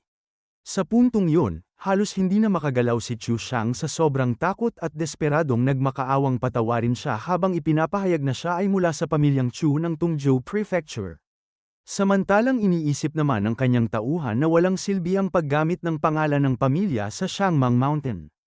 Ngunit sinabi ni Han Bao na bibigyan niya ng kaunting mukha ang pamilyang Chu at palalayain siya, habang inuutusan ang mga tauhan niyang ipasa ang mensahe, kasabay ng walang awang pagpatay ng kanyang mga tao sa mga steward at pag-agaw sa mga kalakal upang ipakita sa lahat na iyon ang kapalaran ng mga lumalabag sa patakaran ng Shangmang. Sa sandaling yun, isa pang hampas ang tumama sa tauhang nasa tabi ni Chu Shang at agad itong pinatay ng walang awa. Dahilan upang lalo pang mataranta si Chu Shang at isipin na kahit mamatay pa ang lahat ng steward ay wala siyang pakialam basta't siya ay mabuhay. Ngunit bago pa siya makapag-isip ng higit pa, bigla siyang sinunggaban ni Han Bao sa kwelyo habang nilalamon siya ng matinding pangamba. Pagkatapos ay walang habas siyang ibinato mula sa kanyang kabayo pabagsak sa lupa, at habang nanginginig sa takot, tinanong ng young master kung ano ang balak gawin sa kanya ng bandido. Walang pag-aalinlangang sinipa ni Han Bao ang kanyang mga tuhod at sinabing ang sinabi lamang niya ay hindi niya ito papatayin. Hindi niya sinabing hindi niya sisirain ang mga braso at binti nito, bago niya binati si Chu Shang ng mas magandang susunod na buhay. Makalipas ang 3 araw, nagsasanay si Ziyu sa kanyang bakuran habang pinapanood ni Makuo ang kanyang ensayo at tinatanong kung saan niya nakuha ang ganoon kasama at malupit na blade technique. Sinasabing hindi yung teknik ng righteous path ngunit kalmadong sumagot si Ziyu na ang martial arts ay para lamang sa pagpatay, anuman ang pinagmulan nito. Nang marinig yun, napangiti si Makuo habang iniisip na napakabilis ng paglakas ng young master kaya hindi na niya ito kayang tapatan. Sa sandaling yun, may isang tauhang nagmamadaling dumating at nagulat na ang ika-4 na young master ay ibinalik na ganap ng pilay at patay na si Lin Chen. Kaya iminungkahi ni Ziyu na puntahan nila at tingnan ang sitwasyon. Lumipat ang eksena sa family hall kung saan nakaupo si Chu Zhangguang habang si Chu Shang ay dinadala sa stretcher na sumisigaw sa sakit. Samantalang si Chu Ziyu naman ay tahimik lamang na nakaupo sa gilid at umiinom ng tsaa. Sinabi ng manggagamot kay Chu Zhangguang na wasak ang mga bias ng binata at habang buhay na itong maihiga sa kama, bagay na nagdulot ng matinding galit sa pinuno ng pamilya kahit pilit niyang pinipigilan ang sarili. Pagkatapos ay tinanong ni Chu Sheng kung bakit parang nasa mood pa si Chu Ziyu na uminom ng tsaa gayong nasa ganoong kalagayan ang kanilang kapatid, at nagtatakang tinatanong kung masaya ba talaga si Chu Ziyu sa nangyari. Ibinaba ni Ziyu ang kanyang tasa ng tsaa at tinanong kung mukha ba talaga siyang masaya, saka sinabing halos maiiyak na nga siya. Ngunit nagtanong kung may magagawa ba talaga ang pagluha para gumaling ang kanyang kapatid. Pagkatapos ay tumayo siya at sinabi kay Chu Zhangguang na hindi ito ang tamang oras para magluksa dahil kung hindi maaayos ng maayos ang sitwasyong ito, baka buong pamilya pa nila ang sabay-sabay na umiyak. Itinuro ni Chu Ziyu na nakabuo na sila ng malalim na alitan sa dugo laban sa mga bandido at tinanong kung lalaban ba sila. Dahil kung lalaban ay kailangan ng kumpletong paghahanda. Samantalang kung iiwas naman ay kailangan ng pinal na desisyon. Nang marinig ito, napaisip si Chu Zhangguang at napagtantong kung makikipagdigma talaga sila. Kakaunti lamang ang mga martial artists sa pamilya na tunay na kayang lumaban bukod sa kanya, at hindi matalinong hamunin ang isang pinunong hindi nila alam ang tunay na lakas. Iminungkahi ni Chu Kai na mas mabuting pag-usapan muna ito ng mabuti dahil kahit ang hukbo ng gobyerno ay hindi mapigilan ang mga bandido. Habang sumang-ayon naman si Chu Sheng at sinabing naging pabaya si Chu Shang sa pagsugal ng isang eksperto para lamang sa 200 taels. Sumang-ayon din ang iba, tahimik na pinagmamasdan ni Ziyu ang sitwasyon habang palihim na napapangiti, iniisip na himala na lamang na nananatiling buhay ang pamilya gayong puro sariling kapakanan lang ang iniisip ng lahat. Sa sandaling yun, umiiyak na humingi ng hustisya ang ina ni Chu Shang para sa kanyang anak. Ngunit galit na pinatahimik siya ni Chu Zhangguang at tinanong kung gusto ba nitong isugal ang buong pamilya para sa isang pabigla-biglang tao. Sinabi naman ng manggagamot na hindi matalinong maghiganti sa ngayon at iminungkahing umiwas muna sila sa ruta, kaya nagpa siya ang pinuno ng pamilya na pansamantalang palampasin muna ang mga bandido at tinanong kung sino ang mamumuno sa caravan sa susunod.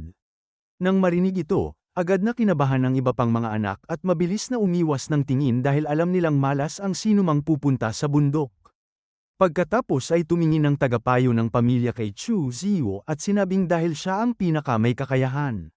Siya ang dapat pumunta, dahilan para maisip ni Ziyu na pinapahalagahan lamang pala siya kapag may panganib.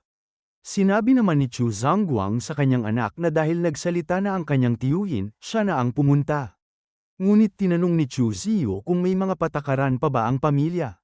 Nagtaka ang kanyang ama at sinabing siyempre naman ay mayroon. Kaya sinabi ni Ziyu na dahil may mga patakaran, hindi maaaring basta na lamang ganoon ang paghawak sa mga bagay, at dahil ang negosyong itinayo niya ay inagaw at winasak. Tumatanggi siyang tanggapin ang tungkulin. Lubos na nagulat ang mga madroste niya at si Chu Sheng, iniisip kung paano siya naging unang tao sa pamilya na nangahas sumuway kay Chu Zhangguang. Samantala, galit na galit ang pinuno ng pamilya at naisip niyang aalisan niya si Ziyu ng kapangyarihan at paluluhurin ito sa Ancestral Hall. Ngunit napagtanto niyang bukod kay Ziyu ay wala nang ibang may kakayahang humarap sa sitwasyon. Pagkatapos ay umiiyak na sinabi ng ina ng napinsalang anak na sugatan na nga ang kanyang anak ngunit gusto pa ring agawin ni Chu Ziyu ang caravan. Ngunit malamig na tinanong ni Chu Ziyu kung ano naman ang kinalaman ng mga sugat na yun sa kanya. Sa huli ay iniutos ni Chu Zhangguang na dalhin na si Chu Shang upang makapagpagaling, at ipinahayag na mula ngayon ay hindi na ito masasangkot sa alinmang negosyo ng pamilya. Pagkatapos ay ibinigay niya kay Chu Ziyu ang pamamahala ng caravan at sinabing wala nang sinuman ang maaaring umagaw nito sa kanya, saka inutusang kumuha siya ng pilak sa accounting room basta't hindi masyadong malaki ang magiging lugi ng pamilya. At sinabi naman ni Ziyu sa kanyang ama na huwag mag-alala. Maya-maya, dumating siya sa accounting room at sinabi sa isang tauhan na maglabas ng 10,000 taels ng pilak ayon sa utos ng kanyang ama, at agad namang sumunod ang lalaki. Habang kinukuha ang pera, napaisip si Ziyu na noong una ay inakala niyang ang tatlo niyang kapatid lamang ang kanyang mga kalaban, ngunit ngayon ay napagtanto niyang si Chu Zhangguang mismo ang pinakamalaking hadlang dahil hindi siya kailanman magiging tagapagmana ng walang pagsang-ayon ng kanyang ama. Ngunit iniisip niya na hanggat mapapatay o mapapilaya niya sina Chu Kai at ang dalawa pa, siya na lamang ang matitirang pagpipilian, at ang 10,000 taels ay lalo pang magpapalalim ng kanyang pakikipagtulungan kay Han Bao.